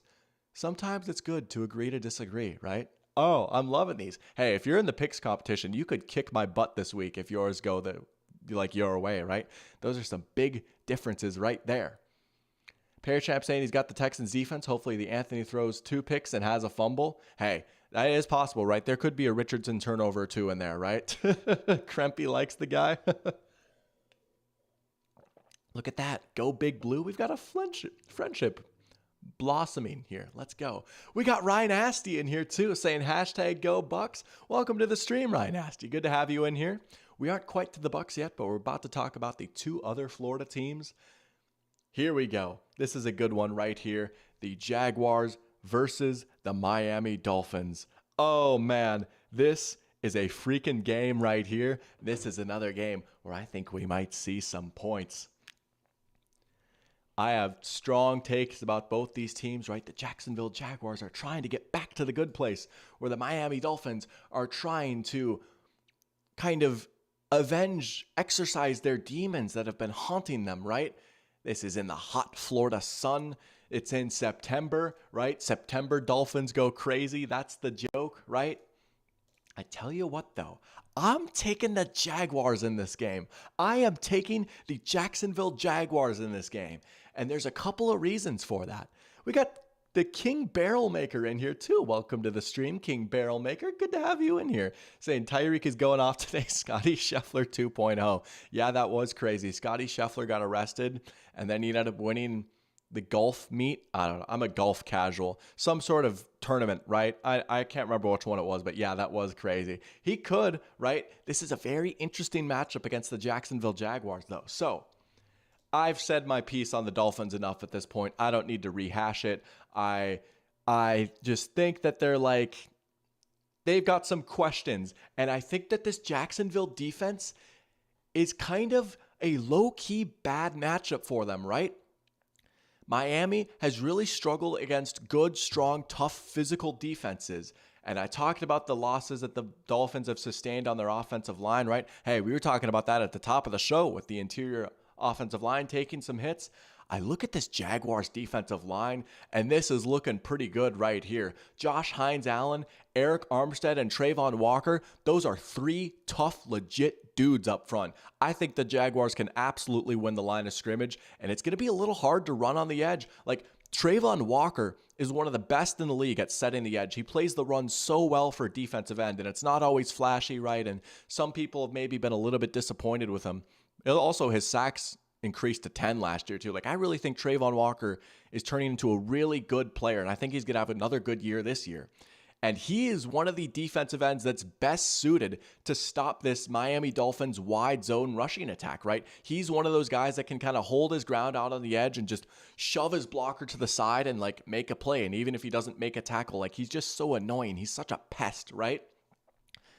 Now, this Jaguars secondary has gone through a bit of a change, right? Losing Darius Williams hurts. I know they're doing a schematic change too, a bit more man heavy. Tyson Campbell might be on Tyreek Hill or Jalen Waddle. He's going to have to be physical, right? You think of like when L'Jarius Sneed pressed Tyreek Hill to Cancun in the playoffs last year, like, they're going to need that from Tyson Campbell. Maybe it won't be quite to the extent it was in January, but that is like the one spot where like the Dolphins have kind of struggled, is these big physical corners, and that's what Tyson Campbell is.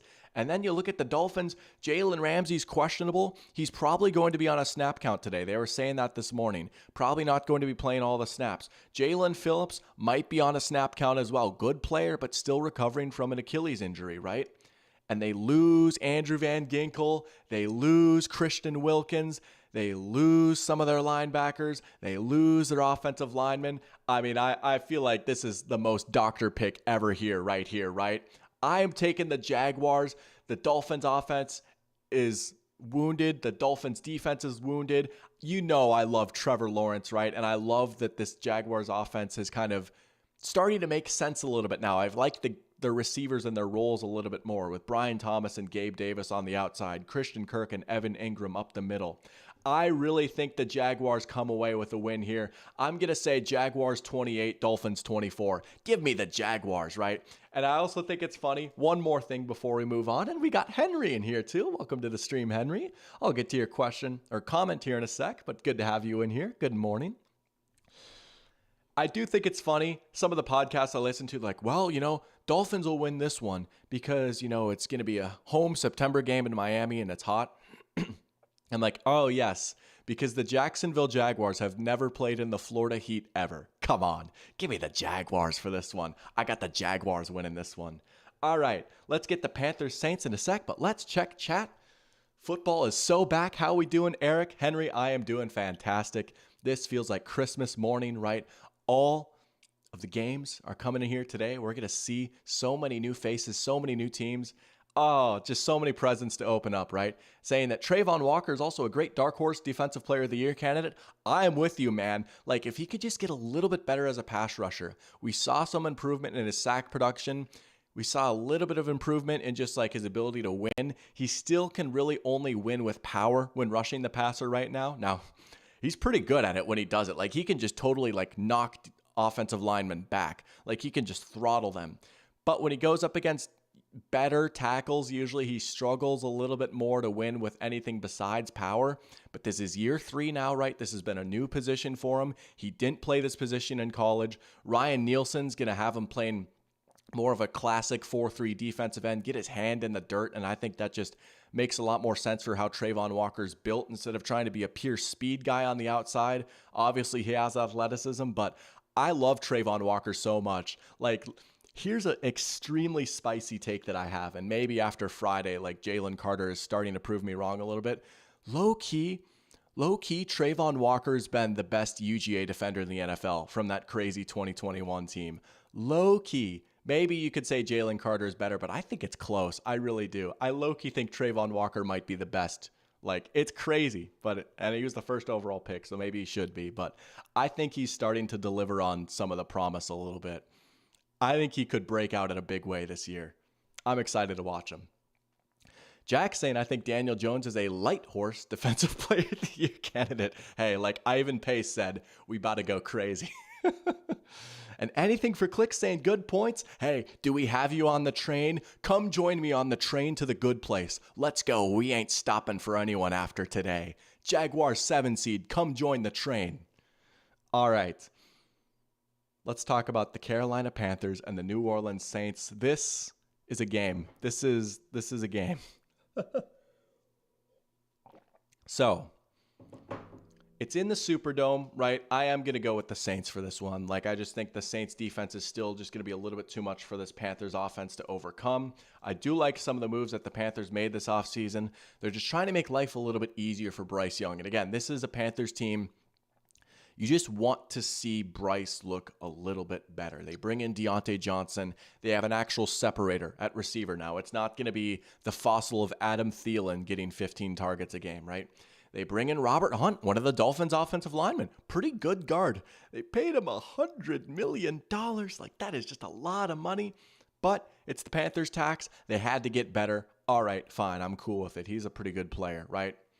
But overall, there's still just not a lot of talent on this team. And man, oh man, this defense looks rough. Their defense will probably be worse than it was last year. After losing Jeremy Chin, Frankie Louvu, and Brian Burns, like, it's probably going to be worse. And their defense wasn't good this year. So I don't even think that, like, Derek Carr is going to have to put on a show or anything, right? It should be, like, fairly easy for the Saints to, like, score enough points. And then their defense, it's still pretty good. It's kind of crazy for as much flack as we give Dennis Allen, and I think he's on an extremely hot seat. And he's another guy like Derek Carr. He just represents, like, where the Saints have been recently, just kind of stuck in the middle, mired in mediocrity, always running it back with the same guys, kicking contracts down the road. But he could coach a defense, and it's not a lot of big names, right? Like Cameron Jordan's a little past his prime, but hey, Carl Granderson's turned into like a good edge player for them, right? Demario Davis still doing his thing somehow, still like a top 5 linebacker, right? And then like Alante Taylor had a good year last year. Excuse me. Paulson Adebo had a good year last year, right? Still got Marshawn Lattimore, Tyrann Mathieu. Like, this is a pretty good defense. I do think they're just going to be a little bit too much for the Panthers to overcome. You hope that the line is a little bit better. You hope that Bryce looks a little bit better. I don't think they win this game, though. I still don't think the Panthers are going to win a ton of games this year. This one might be a little bit of a boring game. Like, obviously, you got to get excited for every game, right? And I'll still, I'm curious to see what happens, obviously, but, I think this could be like a 24-14 snoozer, kind of. I think the Saints will kind of coast through this one. We have some breaking news. How about it? How about some breaking news from Caden? Dak extension. Oh, it finally happened. 4 years, $240 million a year. He is getting $60 million a year. Mono saying that Jerry always folds. My goodness, indeed. That is crazy. Highest paid player in NFL history. Hey, we know I love Dak Prescott, right? And that is a lot of money, and it is going to be very, very tough sledding for the Cowboys because they just paid CD, and they're going to have to pay Micah Parsons too, right? The Cowboys are just saying, hey, we're going to keep these 3 guys together and just figure it out from there. They have been like a sneaky good drafting team. Like, they've done a good job of drafting and developing. They're just terrible at managing their talent. But I feel like that's just their game plan, right? Keep those 3 studs in the building and just hope you keep drafting well. I'm not saying it's like the perfect sound foolproof plan, but I get why they did it. Like, even though I'm like, maybe quarterbacks are a little overvalued. Yeah, very true. And that's a lot of money for Dak Prescott, but that's the market. The cap is always going up, and the odds that they would find someone better than Dak who like the Cowboys, to me, just like with Mike McCarthy as head coach and CD being their only good receiver, that's a spot where it makes a little bit more sense to pay a premium at quarterback versus like the 49ers or the Dolphins, right? Like, I feel like without Dak, if you had like Trey Lance out there, then that might be trouble because like the infrastructure is all right in Dallas versus like elite with the Vikings or the 49ers because there's really not much outside of CD at wide receiver, and Mike McCarthy in 2024 is all right. But Henry saying I don't have the Panthers winning the division again. Everyone makes mistakes. I seem to have learned from my mistake there. I'm not going to pick the Panthers to win the division this year. I can't believe I did that last year, man. I was just like, you know what? I disagree. I think their offensive line is good. Yeah, that was rough. You called me out on that right away. You're like, I'm sorry, Eric. That's your worst take ever. That was just straight. That must have been disrespectful as a Falcons fan.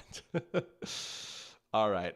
We're here at the 4 o'clock game. We got the Raiders versus Jim Harbaugh's Chargers. Low-key a good game right here. This is low-key an exciting game. But before we dive into that, let's hit chat a little bit more. Cowboys saying, excuse me, could you imagine if the Cowboys were in the stream right now? Oh, what's up, Jerry Jones? Henry is saying the Cowboys would have been in such a bad spot if they hadn't extended Dak and he just walked for nothing. Oh, yeah, right. I mean, what do you do, right? It would be hard for them to draft a quarterback because they probably won't have a high enough pick this year. I mean, it might have been like the Trey Lance show or just like, I don't know, Kyle McCord or something like that. Yeah, that would have been tough. Like, they couldn't have lost him for nothing. I was kind of hoping he would have went to the Raiders, though. That would have been sick. I would have loved Dak on this Raiders team. Oh, well. I like Dak on the Cowboys.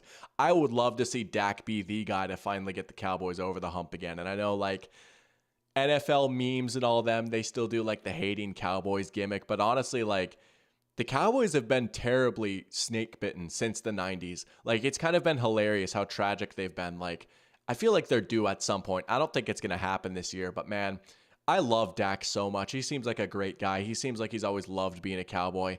It would be cool for Dak to be the quarterback to bring the Cowboys back to the Super Bowl. That would be so sick. Like a 40-year-old Dak Prescott on his last legs. Oh, we'll see, though. It might take that. Jack is saying it's going to be more than that since they have all the cap to spend. Spread throughout Dak's contract, and knowing Jerry Jones, he's going to backload it again, and Dak will have $90 million dead cap when his contract ends. Oh, yeah. Like, the last year or two of that deal, it might be trying times for the Cowboys, and they're going to have to try and rebuild and stuff. But until then, make it happen. Dak's $60 million a year. It's crazy. Purdy can have the chip. He's Tom Brady and Drew Brees combined. As soon as McCarthy leaves, Dak will win a playoff game. Ooh, that's a spicy take. Mike McCarthy's on a bit of a hot seat this year. He is on a bit of a hot seat. King Bailmaker saying he enjoys Dallas folding, but Dak is a good dude. I get it. I memean, it's fun, right? It provides good fodder for the talk shows and Twitter and all that. So I get that. I've kind of always had a soft spot for the Cowboys, though. I kind of like the Cowboys. It's just, isn't it more fun when they're good? But then when they're good and then they fold, that's probably fun too. So, but I think we could agree. The NFL is more fun when the Cowboys are good and relevant. Mono saying deep rosters have fared better than top-heavy rosters in the past few years. Bad time for the Cowboys to become super top-heavy in the Super Bowls. Oh, absolutely, right? And I think the Cowboys might even recognize that, hey, we might not win a Super Bowl with Dak, but at least we'll be competitive. It's better than just what else are we going to do? All right, Trey Lance, here you go, kid. Give my man a shot. I mean, I don't know. Maybe a shot in, the Arena Football League. But I still love Trey Lance. I still love him. And you know what? His brother balled out for NDSU yesterday. He had a nice game. Keep an eye on Bryce Lance. He's pretty good. He's their wide receiver. All right. Let's get into this game. Like I said, this is a fun one right here. The last time we saw these two teams play, it was an absolute kicking. It was a shelling. 63-21 on Thursday night. That was the end of Brandon Staley's time in LA. There's been a lot of banter and chippiness between these two fan bases on Twitter. It's good to see this rivalry have some juice again, right? Antonio Pierce and Jim Harbaugh have brought some attitude to this rivalry. I love it. I love it. This is going to be an awesome game, I think. I think this could be a pretty close game. These are two hard-nosed physical teams. Like I said, who would have thought that the Chargers would go from being the Chargers to the Jim Harbaugh physical, tough sons of guns? But here we are. They draft offensive linemen. He's saying, our weapons are our tackles. That's so sick. They can't wait to roll out their fullback. They can't wait to run the ball. They've got a pretty good quarterback, too, in Justin Herbert. It might not be his fault this year when you look at these wide receivers. It might actually not be his fault. The defense, though, they've still got a ways to go. And again, I like the hire of Jesse Minter, right? He was the defensive coordinator over at Michigan, does a lot of similar stuff to Mike McDonald, but they just don't have a lot of talent outside of maybe their pass rushers, right? Okay, they've got Bosa, Mack, and Thule, right? That's a pretty good three-man rotation right there, but the secondary is a little rough. So I love Poona Ford, but the game is starting to pass him by a little bit. I've always loved Poona Ford, but him and Morgan Fox, and I don't even know who that dude is. I'm not going to lie. This Raiders team is very interesting because they feel like they're maybe not a quarterback away from being a Super Bowl team, but they might be a quarterback away from being a playoff team. I do think the Raiders are going to be a tough out this year. I really do. When you look at the weapons that they have on offense, Devontae Adams, Jacoby Myers, Brock Bowers, Michael Mayer, that's not bad. That's not bad, right? And then the offensive line is solid, right? Colton Miller's a pretty good player. They can block pretty well. Cody Whitehair is there at guard, right? And then this defensive line is just disgusting. There's my defensive player of the year pick right there, Max Crosby. They bring in Christian Wilkins. Malcolm Kuntz is hurt. I actually did not know that. Dang, that's a bummer. He was a great player for him last year. I love Jack Jones to break out this year too. I mean, he's already kind of broken out. He was great with the Patriots, but had some character concerns. Now he's on the Raiders. He was good for them last year. I just love the way they play under Antonio Pierce. I don't think it's a guarantee that it's going to work, but I hope it does. I really like this Raiders edge. I do have the Chargers winning this game. I don't know. I think that their coaching is going to go a long way. They're going to find a way to win some of these games against teams that are on even footing with them. They do have the advantage at quarterback as well. I think this offense will fare decently. This is a game that I go back and forth with. I picked the Chargers. I don't feel great about it. But I do think, I don't know, Harbaugh's going to, find a way, as lame as that is. I know it's not the hardest hitting analysis ever, but I think that they will find some sort of hidden edge in some of these close games. And Harbaugh, Herbert, and they have just enough talent like on the line. Like, I don't know. The Raiders might be a better team, though, I will say. I think the Raiders might actually be the better team. But this will be a fun one. I'm actually pretty excited for this one. All right, we've got 2 pieces of breaking news. Look at that. We've got the chat coming in clutch here with some news items. I love it.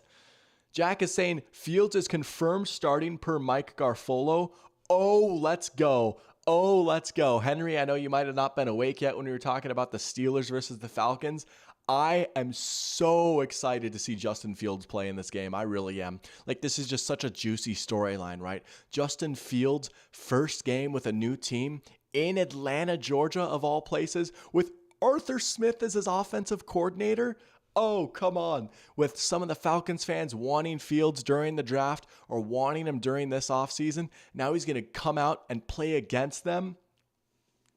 Oh, I'm fired up. I'm fired up. Thank you, Russ. Rest up. Get out there next week, Russ. We need to see Justin Fields play this week. Oh, that's going to be awesome. And Henry saying some more breaking news.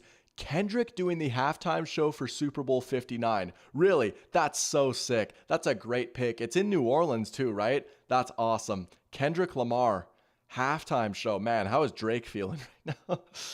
That's sick. That's going to be a good show. Let's see on Twitter. Yeah, look at that. He just tweeted it out. That's awesome. What a year for Kendrick. Good for him. Let's go.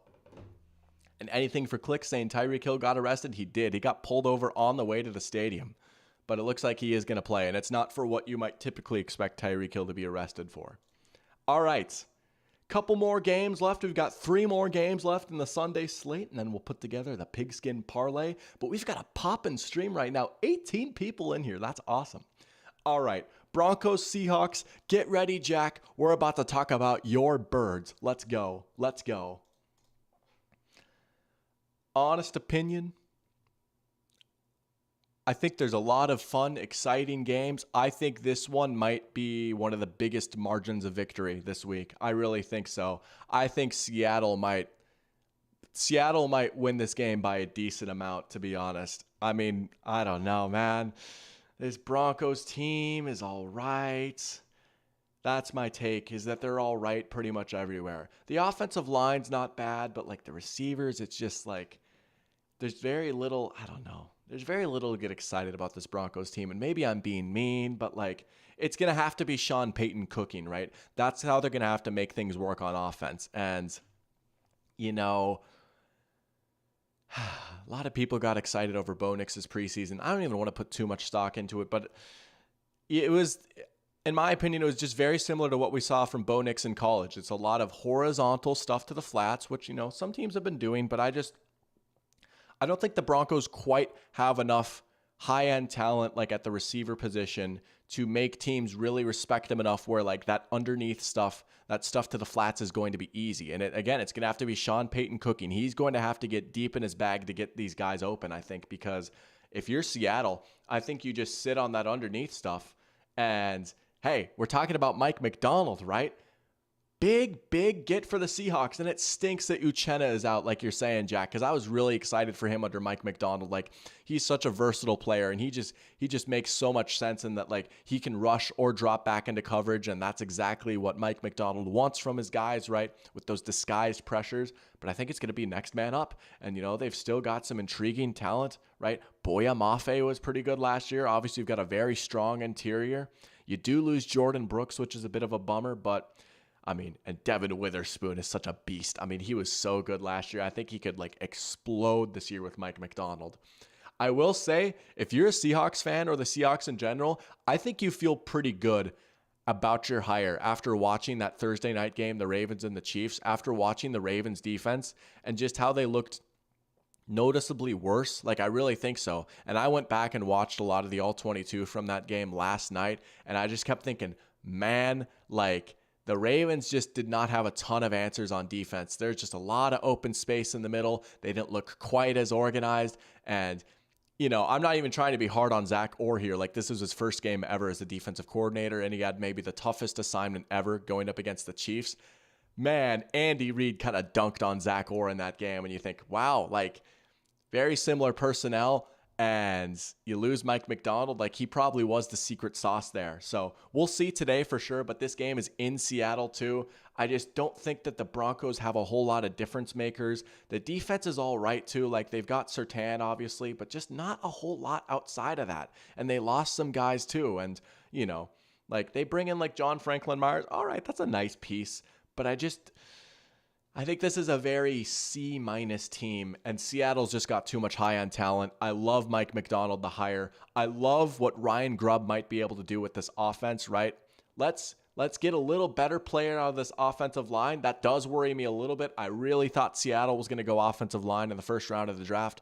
They didn't. I get why. Mike McDonald wants another toy for the defense, and maybe Byron Murphy is just a dude out of the gate, and that helps, but they are going to have to work around this a little bit. They are a little bit healthier, though, which helps. But I think just Metcalf, Lockett, JSN, Geno Smith, and Kenny Walker, that is a very good group of skill players and quarterback right there. And Ryan Grubb was a great OC at Washington last year. I think they could put up some points. It's in Seattle. I think Seattle wins this one like 31-17. I think they win this one pretty convincingly, to be honest. Jack is maybe not quite as high.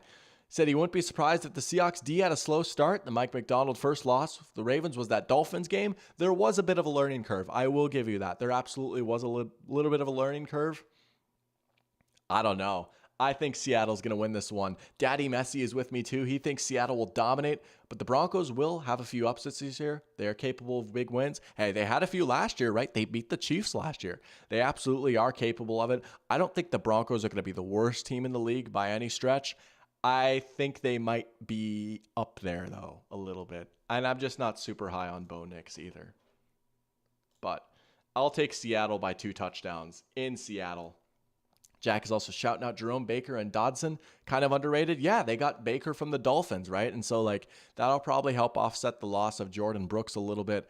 I just think there is a lot of fun talent on the Seahawks team.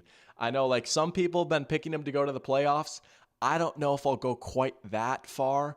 Like, I don't know, like some people have some very, very high opinions of the Seahawks. I'm not going to go quite that far, but I do think they're going to be a pretty good team this year.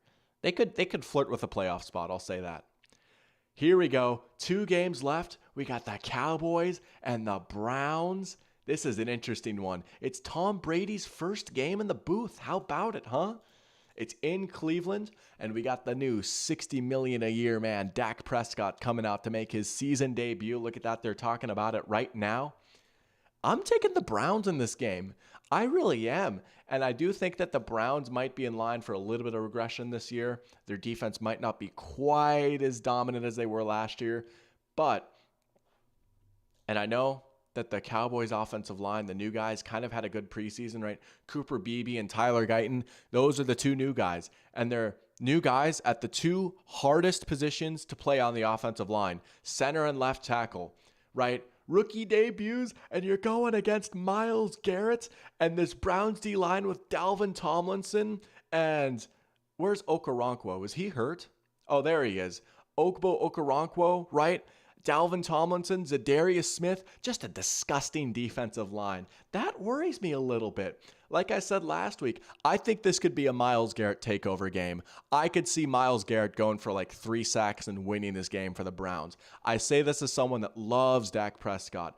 I like CeeDee Lamb a lot, right? I don't think the Cowboys are going to be bad by any means. I know they were pretty inactive in the offseason. A lot of people were kind of freaking out. They didn't really get better. It's in Cleveland. I just really think that the Browns offense or defensive line is going to take over. And then like the other weakness of the Cowboys kind of is that run defense. They brought in Mozzie Smith last year in the draft to be the guy to kind of fix that. And he didn't really deliver on that. And Osa Odighizuwa's good, but he's more of a pass rusher type, right? They're not very stout against the run. And they've got my man EK54 at linebacker, but he's kind of past his prime. I love him forever. He's one of my all-time favorite players, but he's kind of past his prime a little bit. So, and no Deron Bland. And to your point, Henry, the biggest mystery is going to be Deshaun Watson. And I even wonder if it is really a mystery at this point. Like I said, It's been 2 years, man. Like, he hasn't looked good in 2 years. At some point, we just have to stop saying, well, it's been a while since he's played. Like, no, it really hasn't, So I'm not counting on Watson really being that much better than what we've seen. But despite that, the Browns were 5-1 with him last year. Their defense is sick. Their offensive line is great. Amari Cooper and David Njoku are two great guys to throw to. They're trying to do the Jerry Jeudy reclamation project. We'll see how that goes, similar to how they tried to do the Elijah Moore reclamation project. And that was all right, I guess. But again, this defense just looks so good. The running game still should be pretty good, even without Nick Chubb.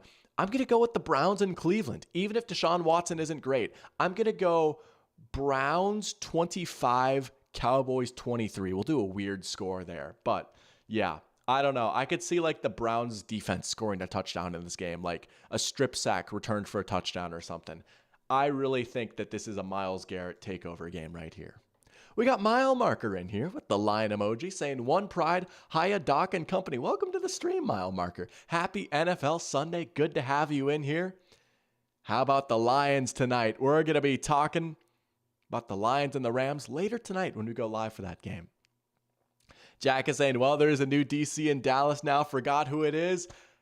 It's my man, Iron Mike. Mike Zimmer's back in the NFL. How did I not mention that yet?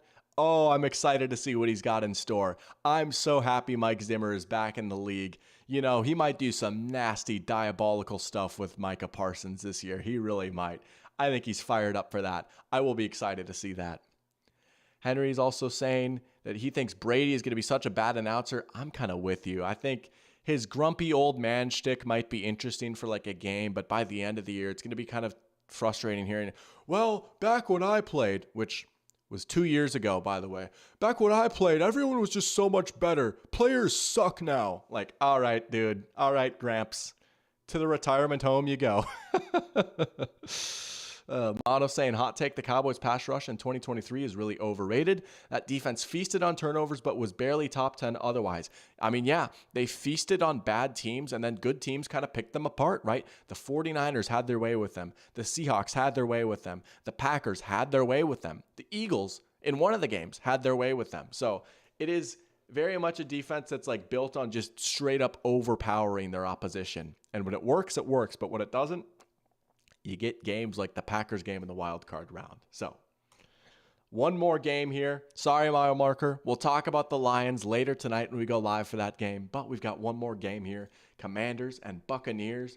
Bit of a forgotten game. But again, this is one that's going to be interesting. You've got Jaden Daniels making his rookie debut. And I mean, I've had my Commanders take. I do think this could be maybe the worst team in football. I think this is another game that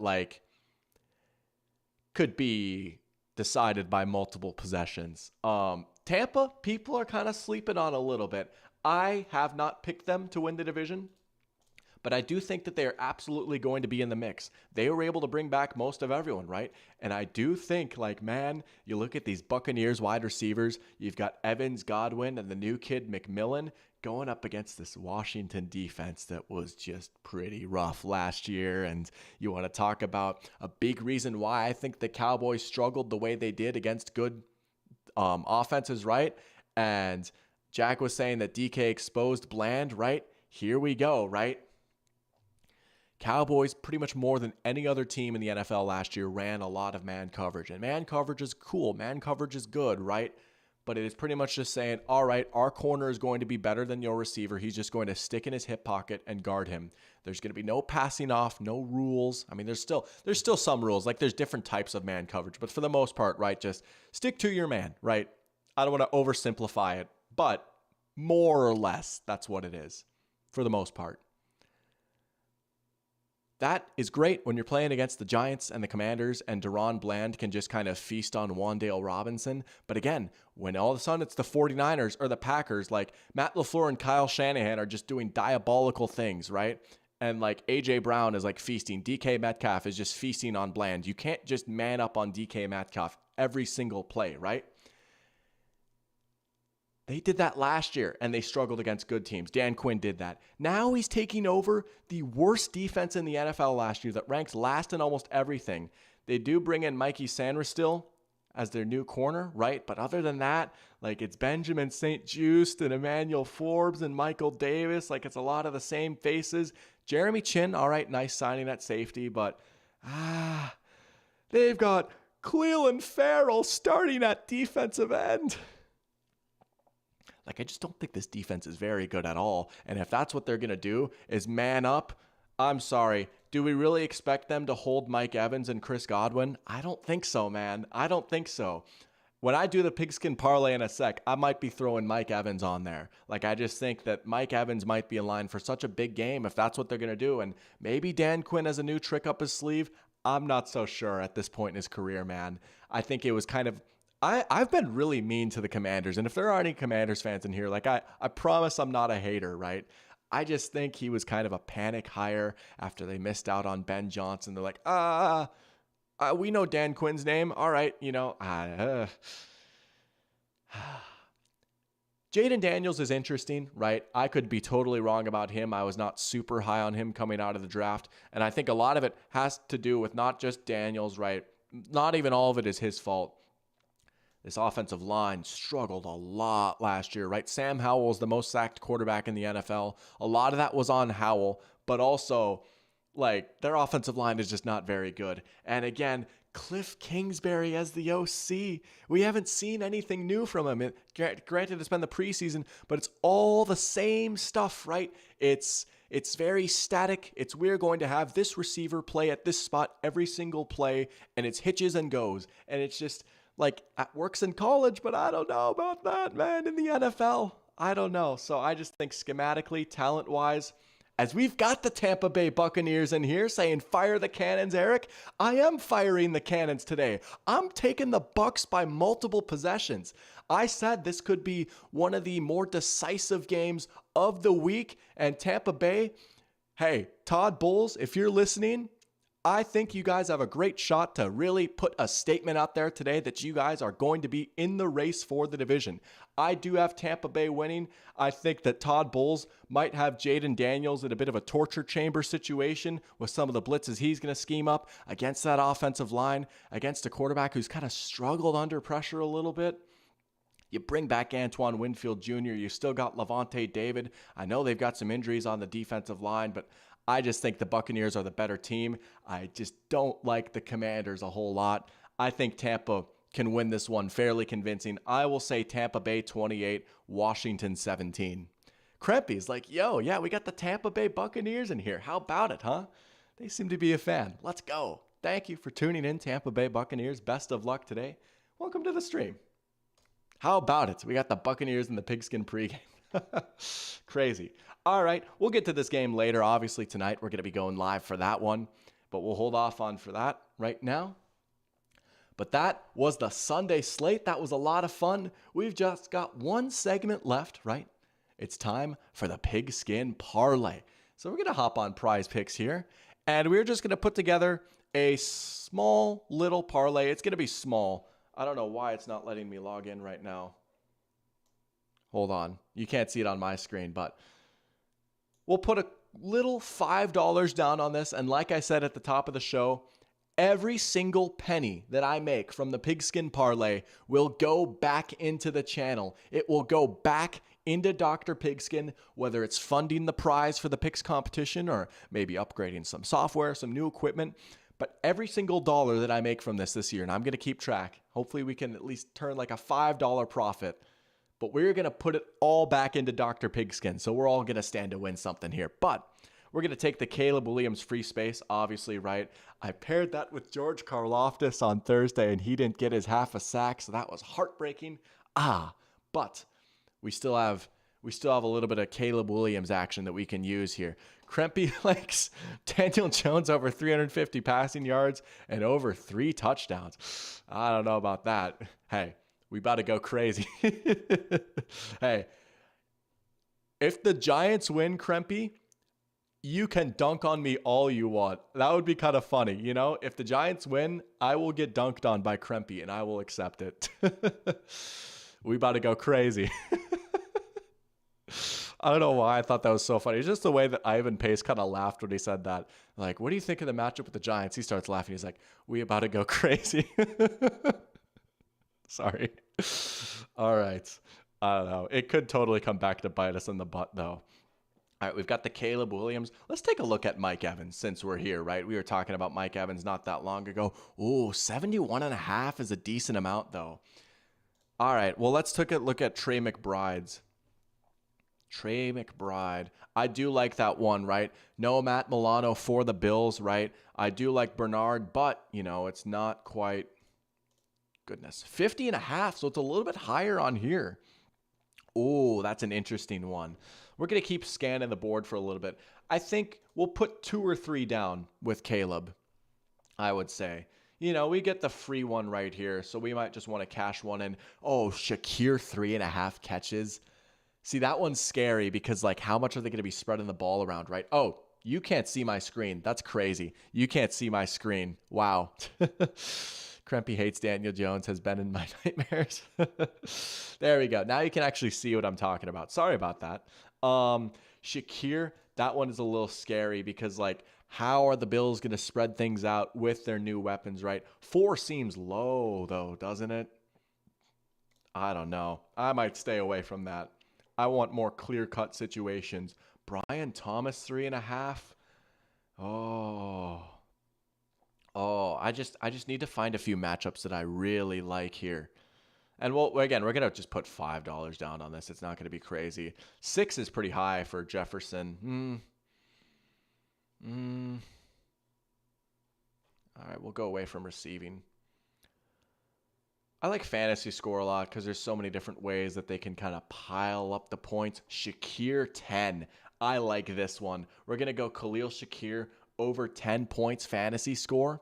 Not going to trust a wide receiver drafted by Trent Baalke. Fair. Bijan, 3.5. That is actually an interesting one because you wonder how much they're going to open him up in the rushing game. Or in the passing game, excuse me. Especially if the Steelers are getting pressure on Kirk. And he's not afraid to check it down and do the smart thing with the ball. Let's pull up Bijan right here. Wow, I can't spell. Roboinson. Bijan, 3.5. Where did that go? 3.5 receptions. That does seem like a lot, though. He's hit that in 3 of the last 5 games. Oh, that's tempting. That one's tempting. You know what? We're going to do it. This is the Pigskin parlay, right? This is a community effort. We'll do that, and then we'll do McBride, and we'll put a cool little $5 down on that. How about that, right? I like incorporating your guys' feedback into this one right here.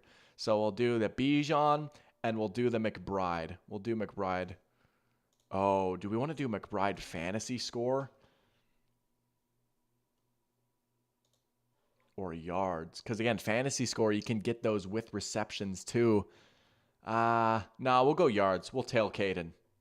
All right. Nah, we're not going to do 20. We'll do 5. We'll keep it nice and light for these so we can keep doing them. 5 to win 50. I don't hate that. Let's put it in. Pigskin parlay right here, right? We might get a nice extra little $50 for the channel. All right. Oh, that was awesome. That right there is the Pigskin pregame. Look at that. We kept it pretty short, down at 2 hours. Krempy saying he's got him in fantasy locked in for 5 points. Ah, I see what you're saying. Anyway, we'll take it anyways. Hey, sometimes it's the accidental bets that hit. But I like that one. I could see Kirk swinging it out to him a few times, and they'll get him involved in the passing game. But that was the very first Pigskin pregame of the year 2024. Thank you guys so much for tuning in and watching. I had a blast. My coffee's almost done. I got to make some lunch soon. We are about an hour away from NFL football on a Sunday back on our screens. You guys go enjoy the games today. Again, thank you so much for getting up and tuning in with me. I will be going back live again tonight for Lions versus Rams. Fired up for that one. That's going to be a lot of fun. Jack is saying he'll see me later tonight. Am I planning on doing this every week? I am. There's a few weeks I'll have to miss. Like I know 2 weeks from now for week 3, I will not be able to do this because I will be in Michigan for my cousin's wedding. But if I'm in town and if I'm in town, I'm doing this, man. So get ready for this next week and week 4 and so on and so forth. Wake up with the doctor. We're going to have a lot of fun here today. Let's go. Let's go. Look at all the love. I appreciate you guys. Henry saying thank you. for hanging out. And cheers to a new season. Cheers to a new season, man. Cheers to a new season. Krempy saying, preach for the checkup, doc. Anytime, anytime. And Mile Marker saying, so Vikes. Best friend is in St. Paul, so for him, hope the Vikes show up, but, well, not too much. Hey, we'll see. Ted is in here, too. Thank you, Ted. Gonna miss the game because of work, but, hey, appreciate you tuning in here this morning. Should be a good game tonight. Hopefully you can at least catch a little bit of the game, but very understandable if you got to go to work. And thanks for all that I do. Thank you. I appreciate it. All right. I love you guys so much. Thank you for everything.